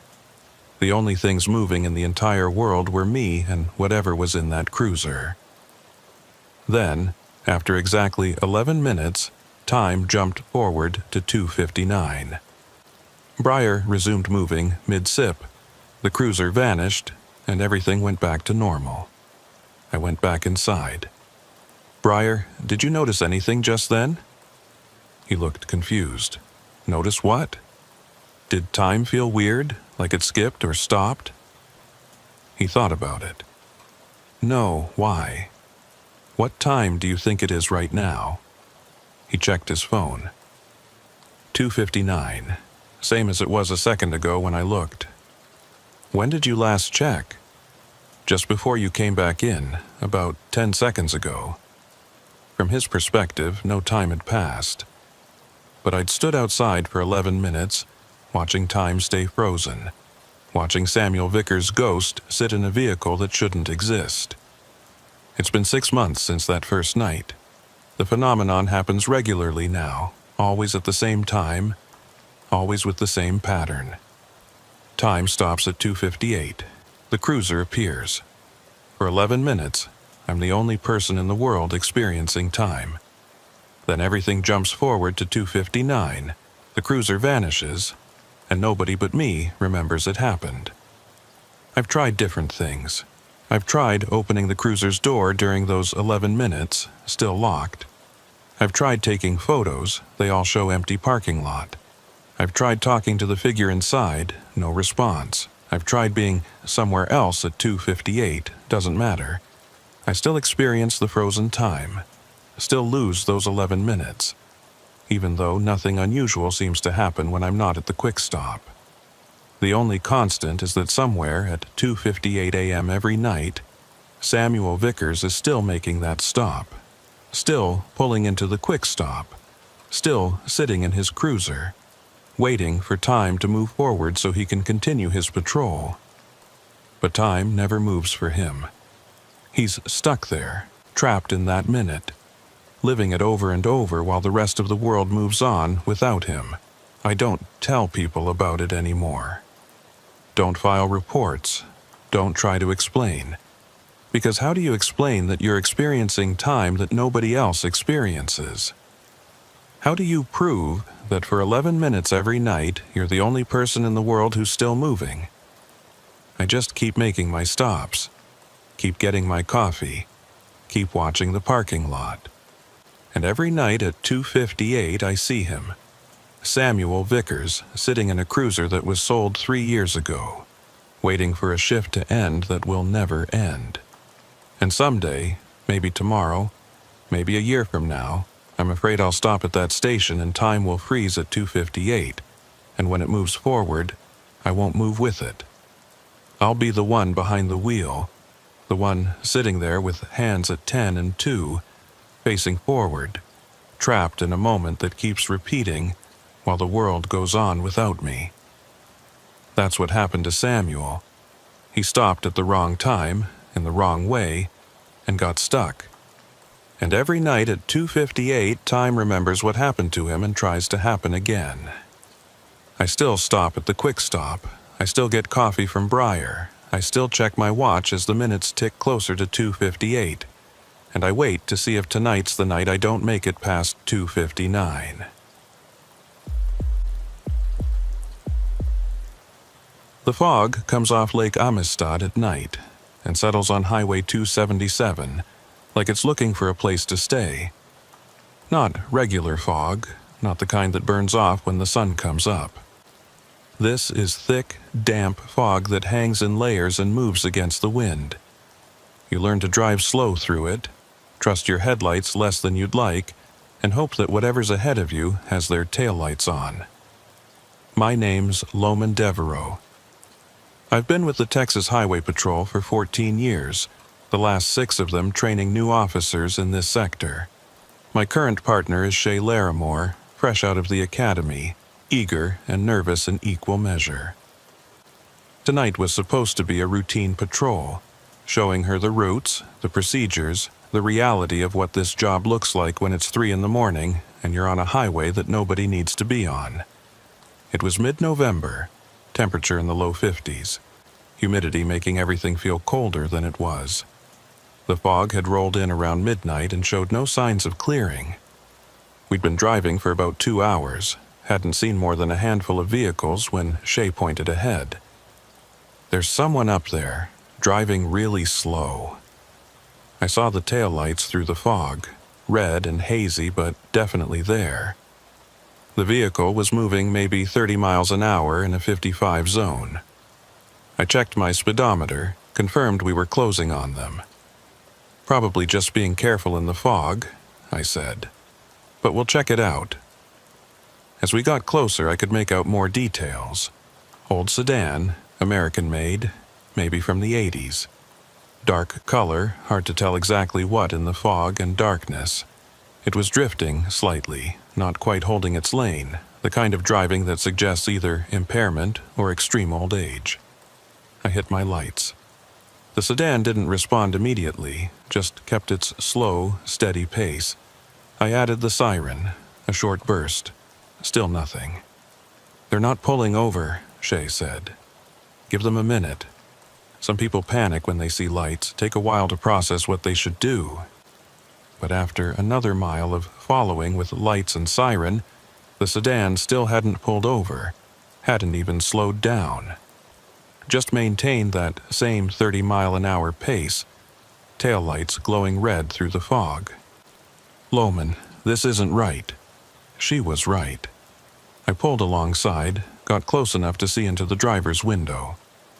An elderly man, had to be in his 80s, white hair, weathered face, both hands on the wheel, eyes forward. He didn't look at me, didn't acknowledge our presence, just kept driving. I pulled ahead, got in front of him, and slowed down, forcing him to slow down too. Eventually, he had no choice but to stop. We pulled over onto the shoulder, both vehicles coming to rest on the fog-shrouded roadside. I called it in before getting out. "Dispatch, Devereaux. We're on 277 northbound, about 12 miles south of Del Rio, running a traffic stop on an elderly driver, failure to yield. Send a tow if available, might be taking this one in." "Copy that, Devereaux. Be advised, fog is heavy across that sector. Multiple accidents reported." Acknowledged. Shea and I got out, approached the sedan from both sides. I took the driver's side, she took passenger. The old man had his window down, was sitting there with the engine still running, hands still on the wheel, looking straight ahead at nothing. "Evening, sir," I said. "License and registration." He turned to look at me slowly, like it took effort. His eyes were cloudy, maybe cataracts, and his skin had that papery quality you see in the very old. "Officer, I need to see your license and registration, please." He fumbled in his jacket pocket, pulled out a worn leather wallet. His hands were shaking, whether from age or fear, I couldn't tell. He handed me a driver's license. Ephra Holt, address in Eagle Pass, 87 years old. "Mr. Holt, do you know why I stopped you?" "Was I speeding?" "No, sir, the opposite.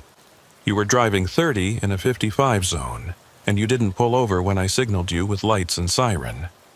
"I didn't see any lights." I glanced back at my cruiser. The light bar was still flashing, casting red and blue pulses through the fog. "Sir, the lights are right there." He looked past me at my vehicle, then back at me. "I don't see them, officer. I just see fog." Shea leaned down to my ear. "Lohman, check out the back seat." I looked. The back seat of the sedan was filled with luggage. Old suitcases. The kind with hard shells and metal clasps. 4 or 5 of them stacked carefully. "Mr. Holt, where are you heading tonight?" "North, to see my daughter." "Where does she live?" "I'm not sure anymore. She moved. But I'll find her." I exchanged a look with Shay. This was looking like one of those situations we got sometimes. Elderly person with diminished capacity driving when they shouldn't be. Not criminal, just sad. "Mr. Holt, I'm going to need you to step out of the vehicle for me. We need to have a conversation about whether it's safe for you to continue driving." "Am I being arrested?" "No, sir, just a safety check." He nodded and started to open his door. That's when I noticed the taillight. The driver's side taillight was out. The housing was there, but no light. Just a dark lens. But I'd been following this vehicle for miles. I'd seen both taillights glowing clearly through the fog. I walked to the back of the sedan, looked at the passenger side taillight. It was on, glowing red.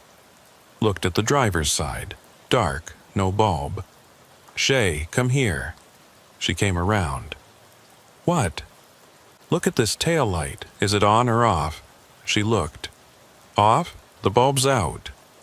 But we followed him for 3 miles. You saw both taillights, right? Yeah, definitely. 2 red lights the whole way. We stood there looking at a taillight that was clearly off now, but had definitely been on minutes ago. I reached out, touched the lens. Cold. No heat from a bulb that had recently been on. "Mr. Holt," I called out. "When did your taillight burn out?" He'd gotten out of the car, was standing by the driver's door, looking confused. "Tail-a-light? Your driver's side tail light, it's not working." "Oh, that's been out for a while." "How long is a while?" "Few weeks, maybe. I keep forgetting to get it fixed." I looked at Shay. "But we saw it." "I know we did." I walked back to Mr. Holt. "Sir, I need you to be straight with me. Has anyone else been in this car with you tonight?" "No, officer, just me." "And you've been driving straight from Eagle Pass to Del Rio?" "I suppose so, yes." "You suppose so?" He looked confused, like he was trying to remember. "I left home. I've been driving, that's all I know." I called dispatch again, asked them to run Ephra Holt's information, check for any warrants or flags. While I waited, I did a walk-around of the sedan. The vehicle was old, but well-maintained, slight dent in the rear bumper, some rust around the wheel wells, but nothing unusual. The interior was clean except for all those suitcases. "Mr. Holt, can you open your trunk for me?" "Why?" "Just routine. Need to make sure you're not carrying anything illegal." He popped the trunk. Inside was more luggage. Old suitcases, a cardboard box taped shut, a spare tire that looked like it had never been used. I checked the box, found photo albums and old documents. I checked one of the suitcases. Clothes. Old man's clothes, neatly folded. "You packed a lot for a visit." "Well, I might stay a while. Don't know how long." Dispatch came back. "Devereaux, showing no warrants on Ephra Holt, but I'm seeing something odd." "What's that?" "Address in Eagle Pass is flagged. Shows a welfare check was requested last week. Officers found the residence empty. No sign of current occupancy." I looked at Mr. Holt standing by his car in the fog. "Define empty." "Utilities shut off. Mail piling up. No furniture. Neighbors said they hadn't seen the resident in months." "Mr. Holt," I said carefully, "when did you leave Eagle Pass?" "This morning." "What day is it today?" He thought about it. "Thursday?" "It's Sunday, Mr. Holt, November 17th. He looked troubled by this. "No, it's Thursday. I left Thursday morning." "Mr. Holt, where have you been for the last 3 days?" "I've been driving, looking for my daughter." "Mr. Holt," I said carefully, "why don't you tell me more about your daughter? What's she like?" He smiled for the first time since we'd stopped him, a genuine expression that transformed his weathered face. "Margaret's wonderful, smart as a whip. She takes after her mother, always moving, always busy, can't stay still." "And she asked you to come see her?" "She needs me. I'm her father. When your child needs you, you go. Doesn't matter how far." I looked at the suitcases stacked in his back seat. "Mr. Holt, did you pack all of these tonight?" "Yes. Well, no. Some of them were already packed. I keep them ready, in case she calls and I need to leave quickly." "How long have you had suitcases packed and ready?" He thought about this, his brow furrowing. "A while now. Year or 2 maybe. She moves a lot. Never know when she'll need me to come help her settle into a new place." Shea had circled around to the trunk, was looking at the additional luggage there. "Mr. Holt, there must be 6 or 7 suitcases here. That's a lot for a visit." "Well, I might stay. Help her get established. She's had a hard time lately." "What kind of hard time?" I asked. He struggled with this answer, his eyes going distant. I can't remember exactly, but I know she needs me. A father knows. I walked to the trunk, stood next to Shay. In a low voice, I said, "This doesn't add up. He's got enough luggage here for a permanent move, but he says he's just visiting. And that stuff about keeping suitcases packed for a year or two, it gets weirder," Shaya whispered. "Look at the trunk liner." I looked. The carpet in the trunk was worn in a very specific pattern. The outline of suitcases permanently impressed into the fabric. Not from one trip, but from years of the same suitcases sitting in the same positions. The wear marks matched the current luggage perfectly, like they'd been living in this trunk for decades. "Mr. Holt," I called out, "how often do you make trips like this? Driving to see Margaret?" "Oh, every few weeks usually. Sometimes more often if she needs me." Every few weeks. I walked back to where he stood leaning against his car. "And how long have you been doing this?" "Since she moved away from home. Had to, you know. Young people need their independence. But I like to check on her, make sure she's doing all right." "When did she move away?" Another struggle, another distant look. "Long time ago. Feels like yesterday, but it's been a while."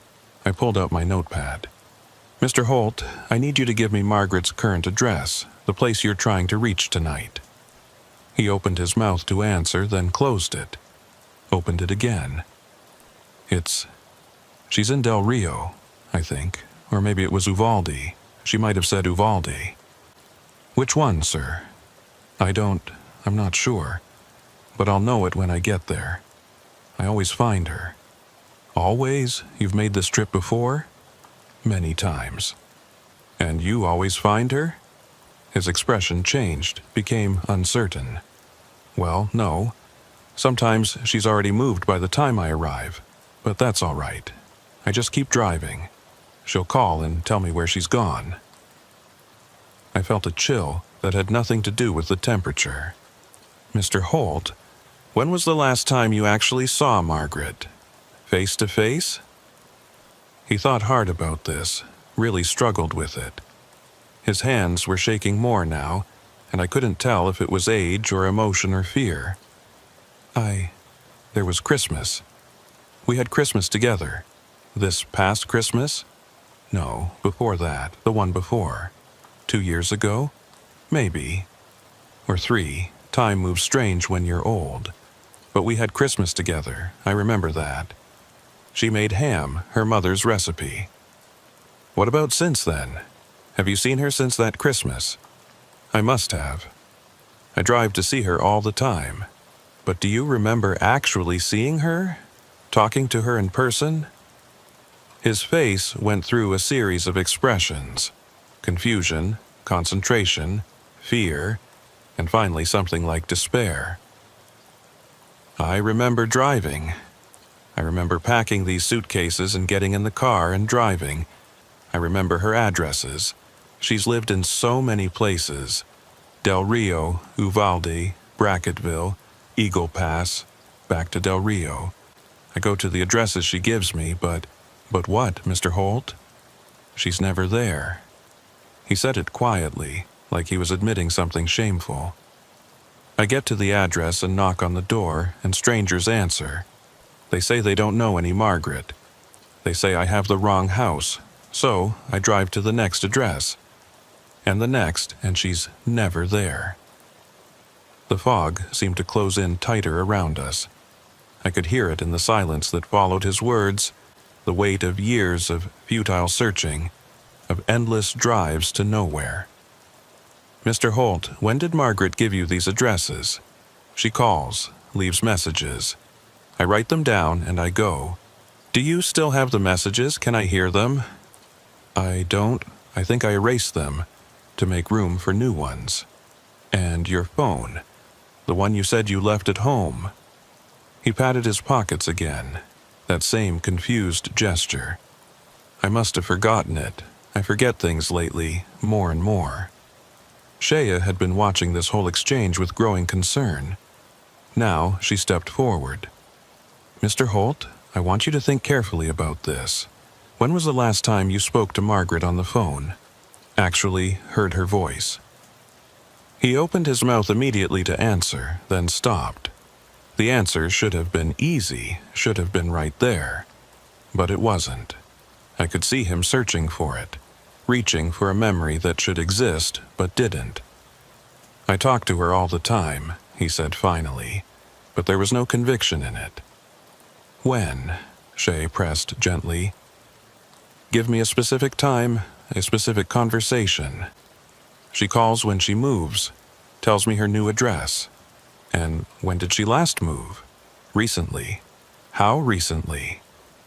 I don't know. Recently. I pulled Shay aside for a moment, spoke quietly. We need to contact his family. Someone needs to tell us what's really going on here. You think the daughter's dead? I think something's very wrong. A man doesn't drive around for years looking for someone unless he can't accept that they're gone. So, what do? We get him to the hospital, get him evaluated, and we make some calls. Find out who Margaret Holt really is and what happened to her. But before we could move forward with that plan, Mr. Holt spoke again. Officers, I know you think I'm confused. I know I can't remember things the way I should, but I have to keep looking, because if I stop, if I give up and go home, his voice broke. Then I have to admit she's not out there anymore, and I can't do that. I can't be alone in that house without her. The admission hung in the cold air between us. This wasn't dementia talking, or at least not just dementia. This was grief. Raw, ancient grief that had been driving this man for years, literally driving him up and down these highways, chasing addresses and phone calls that might not even be real. Mr. Holt, I said quietly, who lives in your house with you? No one. Not since Martha died. Martha was your wife? Yes. 5 years ago, cancer. And after that, you were alone? Margaret would visit, at first, but then she moved and I started having to drive to see her instead. I did the math. Wife died 5 years ago. Daughter started moving around the same time. A pattern of loss and denial that had turned into years of compulsive driving, searching for someone who was probably dead, or at minimum had cut off all contact. The lights, Mr. Holt said suddenly. The ones that follow me, I think they're trying to tell me something. What do you mean? They've been with me for a long time now. Not every trip, but most of them. I'll be driving and I'll see them in my mirror. Red lights, always the same distance back.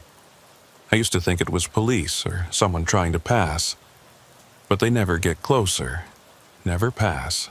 Just follow. How long has this been happening? Year, maybe. Could be longer. Ever since I started having trouble finding Margaret's addresses. Ever since the houses stopped being where she said they were. Have you told anyone about these lights? Who would I tell? Who would believe me? He had a point, but I was starting to believe him, even though I knew I shouldn't. Because Shay and I had both seen that red glow in the fog. We'd both witnessed something that shouldn't have been there. Mr. Holt, I want you to think about this carefully. These lights that follow you, do they ever do anything besides follow? Do they ever try to make you stop, or turn, or go a specific direction? He considered this. They guide me. Guide you where? Away from the wrong addresses, toward the right ones. When I get to a house and Margaret's not there, when I'm standing on someone's porch and they're telling me I have the wrong place, I get back in my car and the lights are there. And if I follow them, they lead me to the next address, the next place to look. And do you ever find her at these next places? Not yet, but I will. The lights know where she is. They're helping me find her. I felt ice in my stomach. Mr. Holt, what do you think these lights are? He looked at me with those cloudy eyes, and for just a moment, I saw perfect clarity there. Perfect, terrible understanding. I think they're people like me, people who are looking for someone.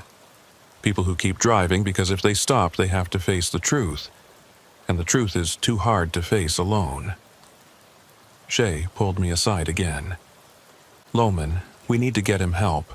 This isn't just dementia, I don't know what this is, but it's not safe. She was right. Okay, call for a transport. We'll take him to the hospital in Del Rio, get him checked out.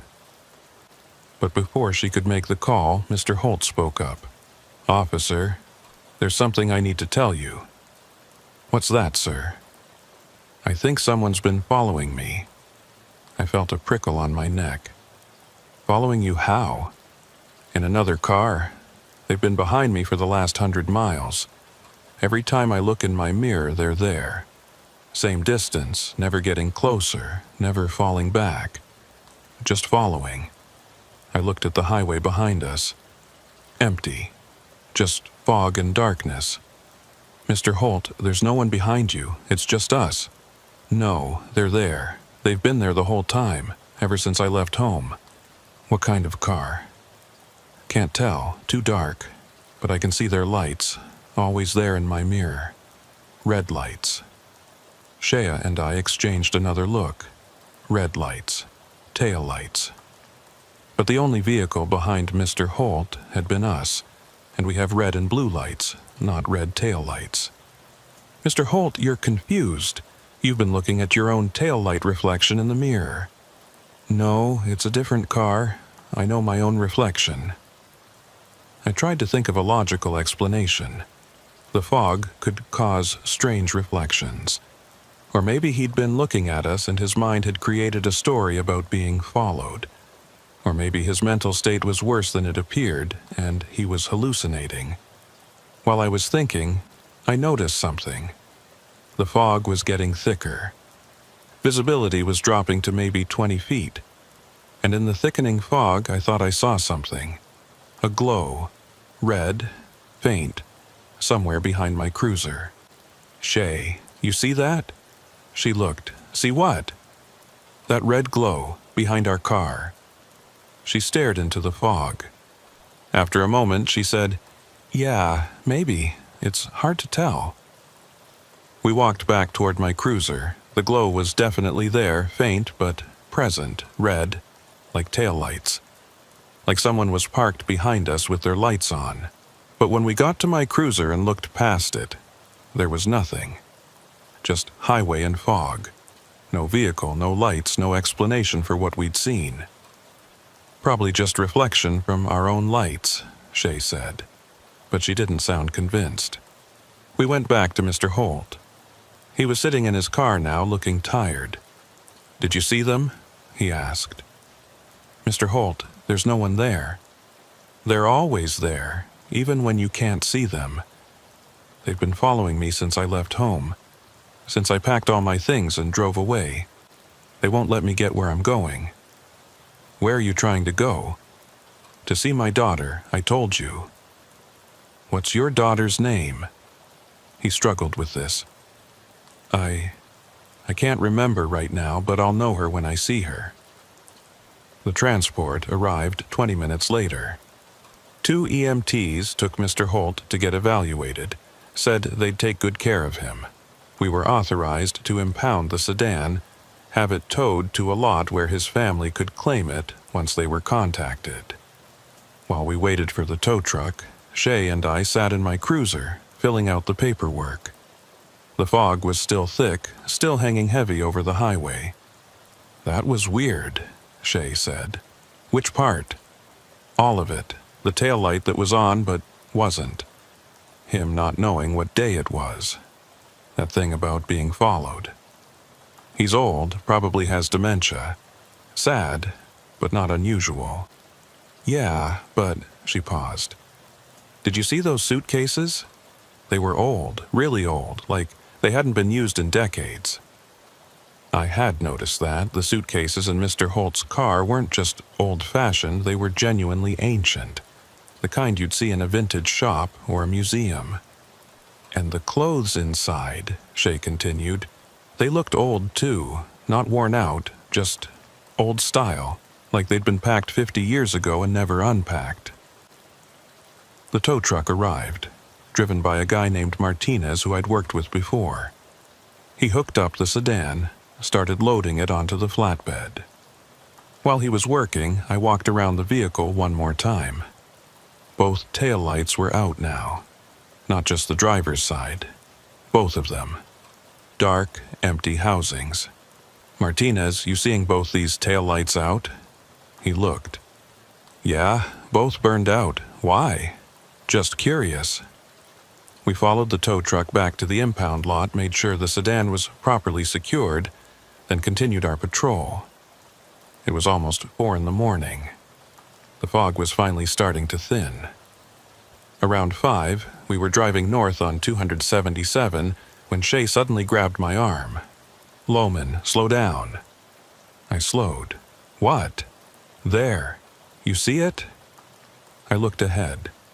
Through the thinning fog, I could make out a faint red glow, like taillights way ahead of us. Someone's out there, I said. Probably an early morning commuter. But as we got closer, the glow didn't resolve into a vehicle. It just stayed as a glow, red and diffuse, hanging in the fog about 50 yards ahead. I slowed to a crawl, spotlight out, trying to see what we were looking at. The glow maintained its distance, always 50 yards ahead, never getting closer no matter how fast we drove, never falling back when we slowed. This is like what Mr. Holt described, Shay said quietly. Lights following him, always the same distance. We followed the glow for about 3 miles. Then, as we approached an overpass, the glow intensified, got brighter, more focused, and for just a moment I could see it clearly. A sedan, old, dark-colored, American-made, driving north, taillights glowing red. The same vehicle we'd just impounded. The same vehicle that was currently sitting in a lot 15 miles south. I accelerated, trying to close the distance. The sedan maintained its lead. We hit 60, 70. It stayed exactly 50 yards ahead. Loman, this isn't possible. I know. We followed it onto the overpass. The structure rose maybe 40 feet above a dry creek bed, a simple 2-lane bridge spanning a gap in the terrain. As we drove onto it, the sedan ahead of us seemed to slow down. We closed the distance.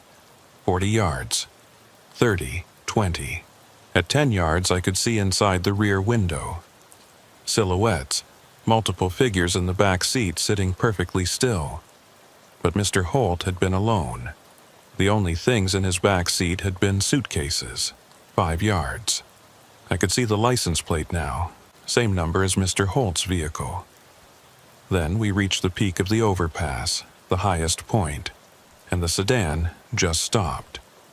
Didn't brake, didn't slow gradually, just stopped instantly like it had hit an invisible wall. I slammed on my brakes. We stopped, maybe 3 feet behind it. The sedan's taillights were glowing bright red.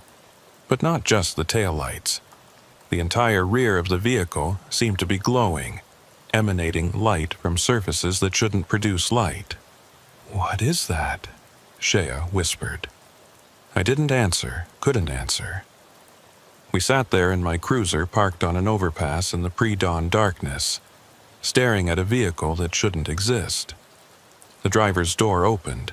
A figure stepped out. Tall, dark, no features I could distinguish.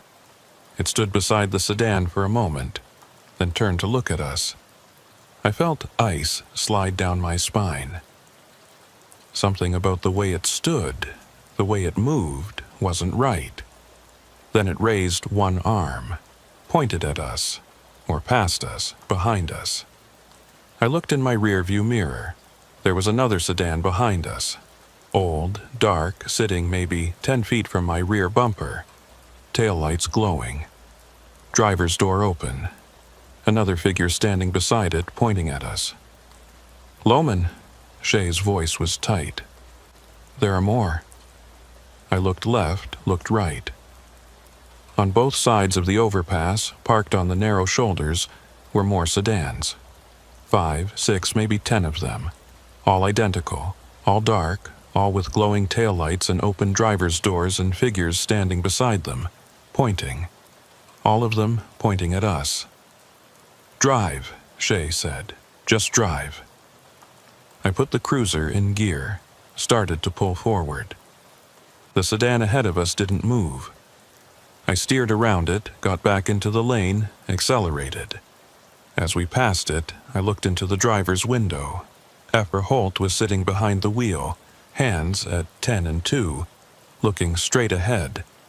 But his skin was translucent, like fog had gotten inside him and was replacing his substance with vapor. I could see through him to the passenger seat beyond, could see the outline of his skull beneath the skin that was no longer quite solid.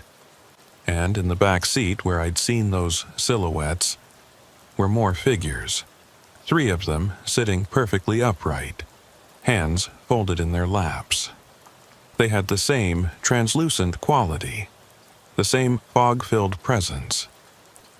I couldn't make out faces, couldn't see details, just shapes that suggested people who were no longer entirely there. Shay was staring too. Loman, are those— Don't look, I said, accelerating harder. Just don't look. But she'd already seen. We both had.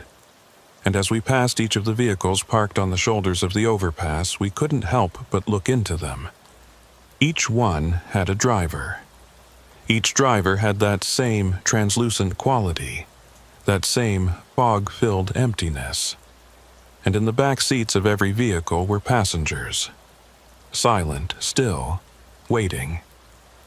The figure standing beside Mr. Holt's sedan watched us drive away. I saw it in my side mirror, saw the way it tracked our movement. Its arm was still raised, still pointing. But now I understood. It wasn't pointing at us, it was pointing the way forward, showing us where the road led, showing us what waited at the end of the drive. We cleared the overpass at nearly 100 miles an hour, the cruiser's engine screaming. Behind us, I could see the structure receding into the fog, the taillights of all those sedans glowing like embers in the darkness. And then the fog swallowed it completely, and they were gone.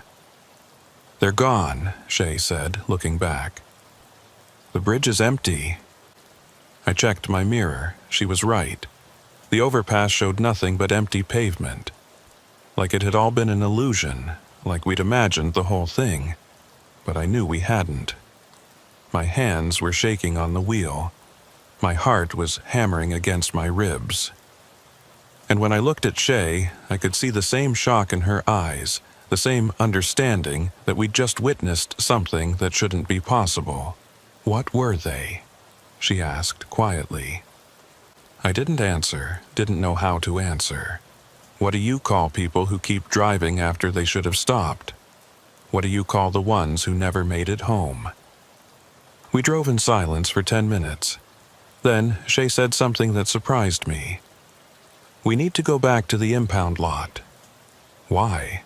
Because I need to know if that car is still there. I need to know if what we just saw was real, or if we're both losing our minds. You think we're hallucinating? I think we just saw a dozen cars full of dead people on an overpass, and that doesn't happen in the real world. So either we're hallucinating, or the real world is a lot stranger than we thought. She had a point, and I needed to know too. Needed confirmation that we hadn't just driven off the edge of sanity. We diverted, drove back to the lot. The attendant let us in. We walked to where Martinez had parked Mr. Holt's sedan. It was there. Same vehicle, same luggage in the back seat, same burned-out taillights. But something had changed. The suitcases were open. The clothes that had been neatly folded before were now scattered, like someone had been searching through them in a hurry. And the car's interior had a different quality now. The seats looked more worn. The dashboard had more cracks. The entire vehicle seemed to have aged and had to have aged years in the hours since it had been impounded. "Did anyone else come look at this?" I asked the attendant. He shook his head. "Been quiet all night. Just me here, and I've been in the office doing paperwork. Nobody's touched it." But someone had, or something had. The evidence was right there in front of us. Shay walked around the car slowly, examining it from every angle. "Loman, look at this." I came around to where she was standing, looking at the driver's side door. There was a handprint on it, large, too large to be human, pressed into the dust that coated the door panel. The fingers were elongated, the palm too wide. It looked like someone had reached out to open the door, but their hand wasn't quite the right shape. "That wasn't there before," I said. "I know." We stood there staring at the handprint, at the impossibility of it. And then Shay noticed something else. The odometer. I looked through the window at the dashboard. The odometer still showed 487,392 miles, but as I watched, the numbers clicked over. 487,393, then 487,394. The miles were accumulating while the car sat motionless in an impound lot with the engine off. "It's still driving," Shay whispered. "Somewhere, somehow, it's still driving." I opened the door. It wasn't locked anymore, and looked at the instrument panel more closely. The gas gauge showed empty. The engine temperature was cold. There was no logical reason for the odometer to be changing. But it was. Every few seconds, another mile would add itself to the total. On the driver's seat was the photograph I'd found before. Young Margaret, 1962. But when I picked it up, I noticed something I'd missed earlier. There was writing on the back. More than just the name and date. Faded ink, barely legible, but I could make it out in the overhead light. "Dad, I'm sorry I can't stay. I'm sorry you won't understand. But I'll be waiting for you when it's time. Love, always M." The words hit me like a punch to the gut. This wasn't a message from a daughter to her father about moving to a new town. This was a goodbye. A final goodbye from someone who knew she was leaving and wasn't coming back. "Shay, look at this." She read the message, her expression darkening. "When did she write this?" "I don't know, but I don't think Margaret Holt has been alive for a long time. And I think Ephra knows it. Somewhere deep down, he knows, but he can't accept it. So he keeps driving, keeps searching, following those lights that promise they'll lead him to her. The lights that are other people like him. Yeah, other people who lost someone, other people who can't let go. Other people who keep driving long after they should have stopped, until the driving is all that's left of them." We stood there in the cold impound lot, looking at a car that was somehow still traveling even though it sat motionless before us. Looking at proof that grief could do impossible things, could bend reality, could keep someone moving long after they'd crossed the line between living and something else. "What do we put in the report?" Shea asked finally. "The truth," I said. "Elderly driver, confused, transported for evaluation, vehicle impounded, standard procedure. That's not the truth. It's the only truth anyone will believe." She nodded slowly. We both knew we couldn't write up what we'd really seen, couldn't document the impossible, couldn't admit that we'd followed a ghost car full of ghosts to an overpass where dozens of them had been waiting, pointing the way forward. We couldn't say any of that and keep our jobs, keep our sanity, keep any credibility at all. So we'd write the safe version. The version that made sense. The version that fit into boxes on forms and matched protocols and didn't question the fundamental nature of reality. We'd lie, and the truth would stay between us, unspoken, festering in the back of our minds where all impossible things go to wait. It was there. Same vehicle, same luggage in the back seat, same burned-out taillights. But when I looked inside, I noticed something different. The suitcases were open. The clothes that had been neatly folded before were now scattered, like someone had been searching through them in a hurry. And on the driver's seat was a photograph. Old, yellowed with age. It showed a young woman standing in front of a house smiling at the camera. On the back, in faded handwriting, Margaret, 1962. His daughter, Shea said. I turned the photo over, looked at the young woman's face. She was probably in her 20s in the photo, which meant she'd be in her 80s now, same age as her father. The attendant came over. Everything okay? This vehicle, I said. Has anyone else looked at it tonight, opened it up? Nope. Been locked since it got here. Why? The suitcases are open, they were closed before. He looked in the window. That's weird. But maybe they weren't latched properly, popped open when we loaded it. Maybe. Or maybe something else had opened them, looking for something, searching through decades of packed belongings for a memory it couldn't quite grasp. We left the lot, finished our shift in silence. When we got back to the station, I wrote up the incident report. Made no mention of what we'd seen on the overpass.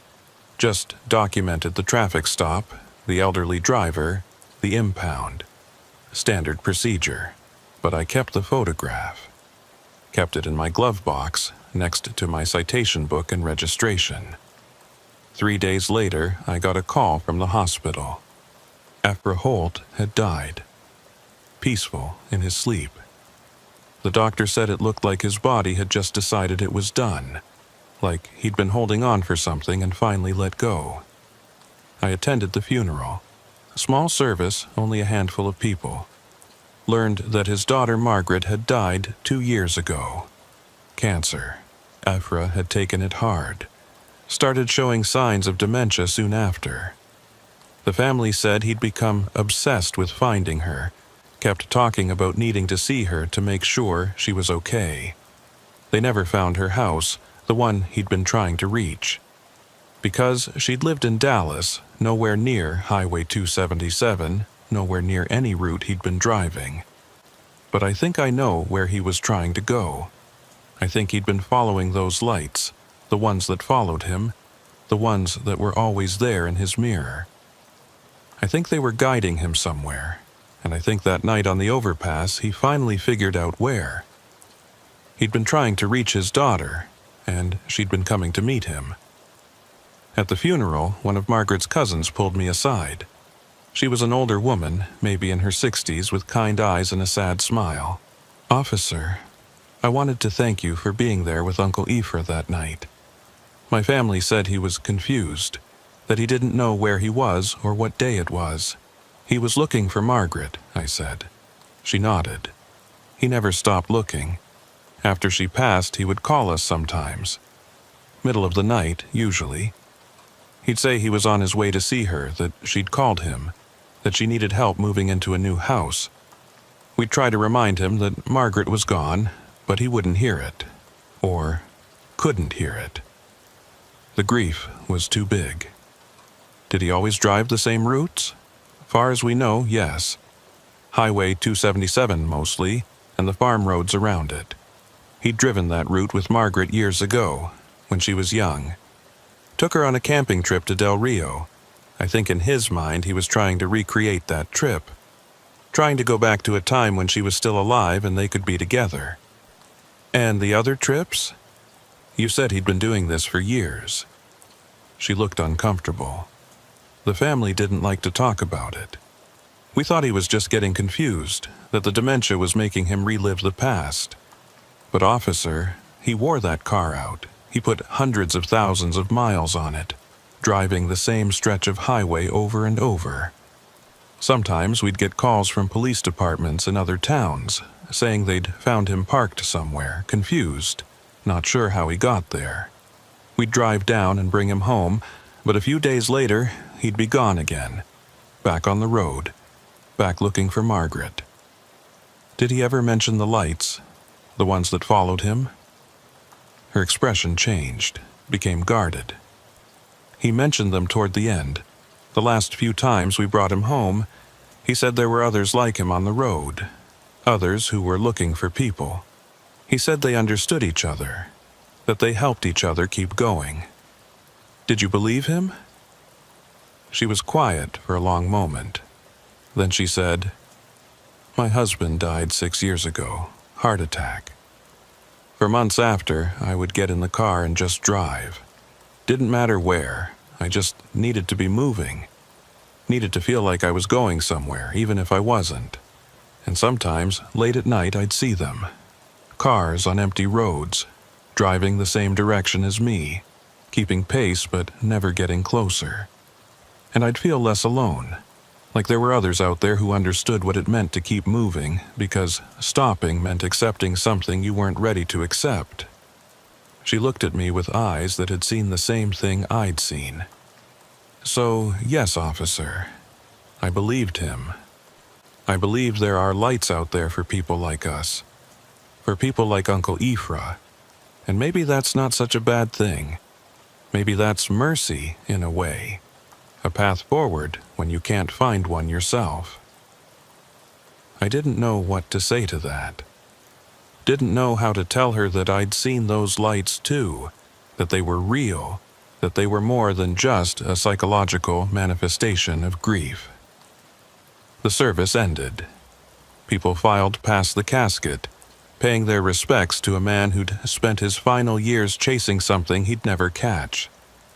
Or maybe he had caught it. Maybe that night on the overpass, when he'd sat in his translucent form behind the wheel of a car that existed in multiple places at once, maybe he'd finally found what he was looking for. Maybe he'd found Margaret. After the funeral, I went back to work, resumed my patrols, trained Shay on the protocols and procedures. We didn't talk about what we'd seen that night. There was an unspoken agreement between us that some things were better left unexamined. Some experiences were better filed away in the back of your mind, where they couldn't interfere with the day-to-day business of living. But I couldn't stop thinking about it.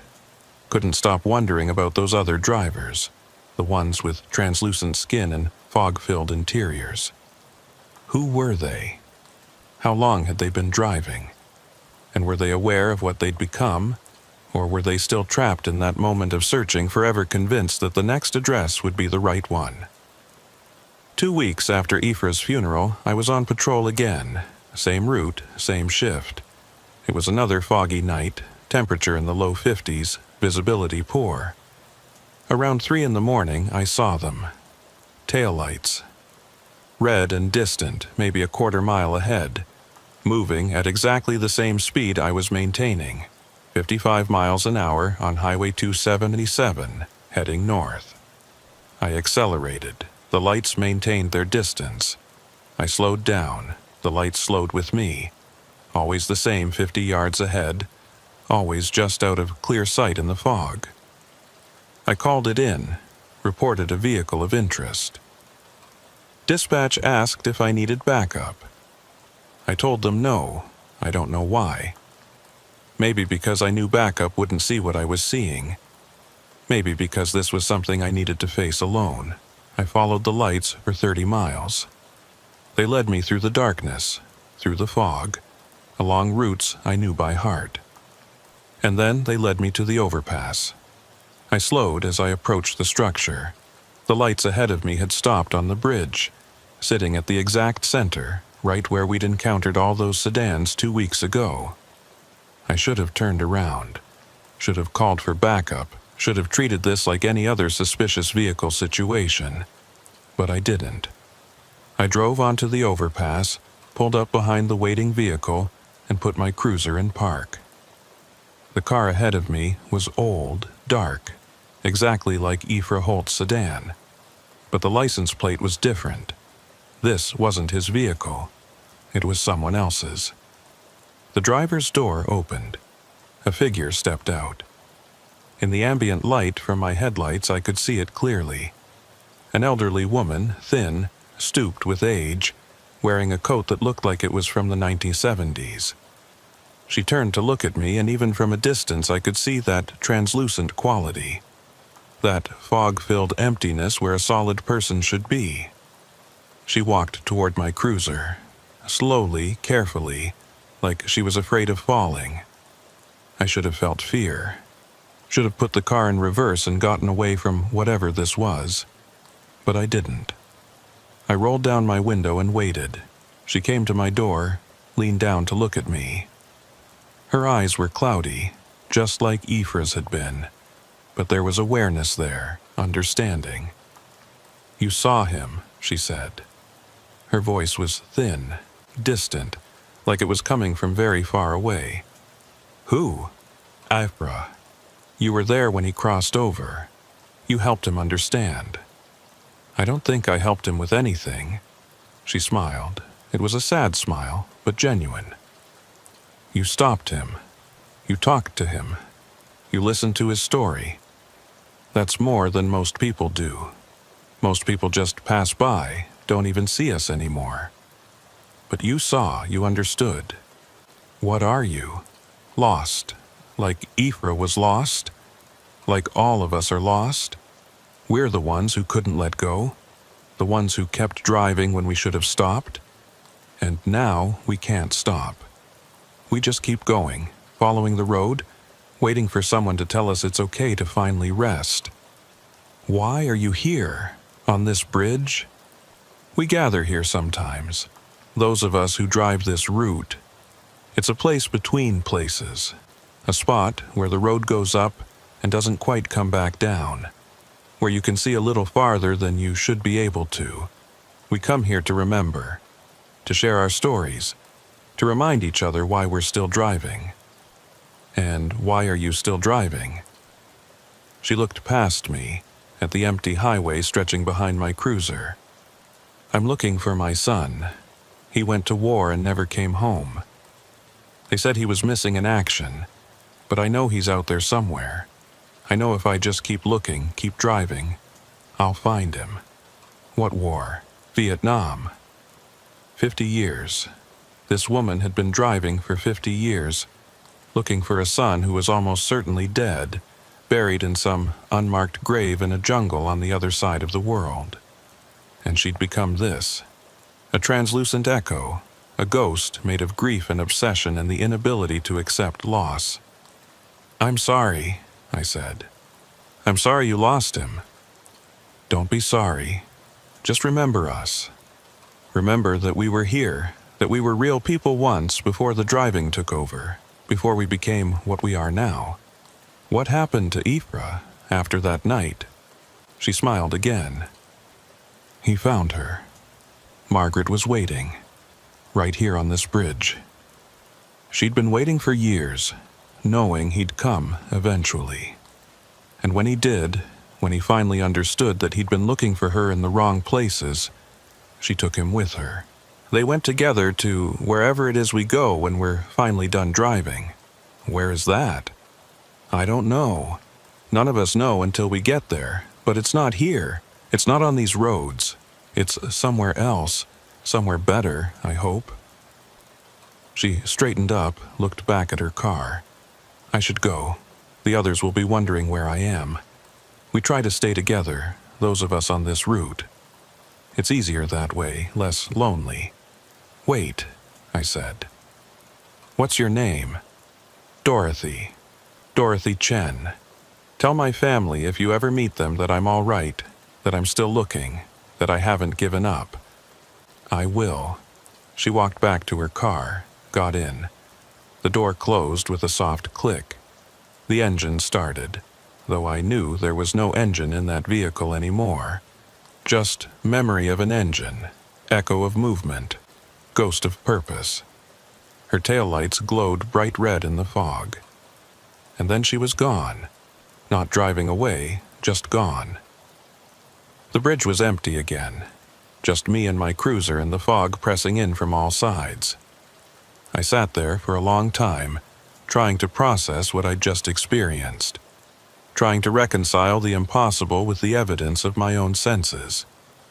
Finally, I put the cruiser in gear and drove off the overpass, back onto solid highway, back into the world of the living. But part of me stayed on that bridge. Part of me is still there, standing between the world I know and the world I glimpsed that night. The world where grief becomes literal, where the inability to let go turns you into something that's neither alive nor dead, something that just keeps driving. I still work 277, still patrol that stretch of highway, and I still see them sometimes late at night when the fog rolls in off the lake. Taillights glowing red in the mist, always the same distance ahead, never getting closer, never falling away. And I know that someday, probably when I'm old like Ephra Holt, probably when I've lost someone I can't bear to be without, I'll follow those lights. I'll drive onto that overpass and find them all waiting for me. The ones who got lost, the ones who couldn't find their way home, the ones who keep driving, keep following the lights, keep hoping that around the next turn, past the next bridge, they'll finally reach whoever they've been looking for. And maybe they do. Maybe that's what the lights are for. Not to lead you astray, but to lead you somewhere else. Somewhere beyond the fog and the highway and the empty miles. Somewhere you can finally stop driving and rest. I keep Ephra's photograph in my glove box. Look at Margaret's young face sometimes. Think about her father spending his last days driving in circles, trying to find her. Not knowing she'd been dead for 2 years. Not understanding that she was waiting for him in a place no map could show. And I wonder if when I'm old and tired and ready to stop, if those red lights will come for me too. If I'll pack my things and start driving, following something I can't quite see but know is there, leading me to wherever it is we all end up. Following the light that never goes out, the one that's always there, always waiting, always 50 yards ahead in the fog, leading us home.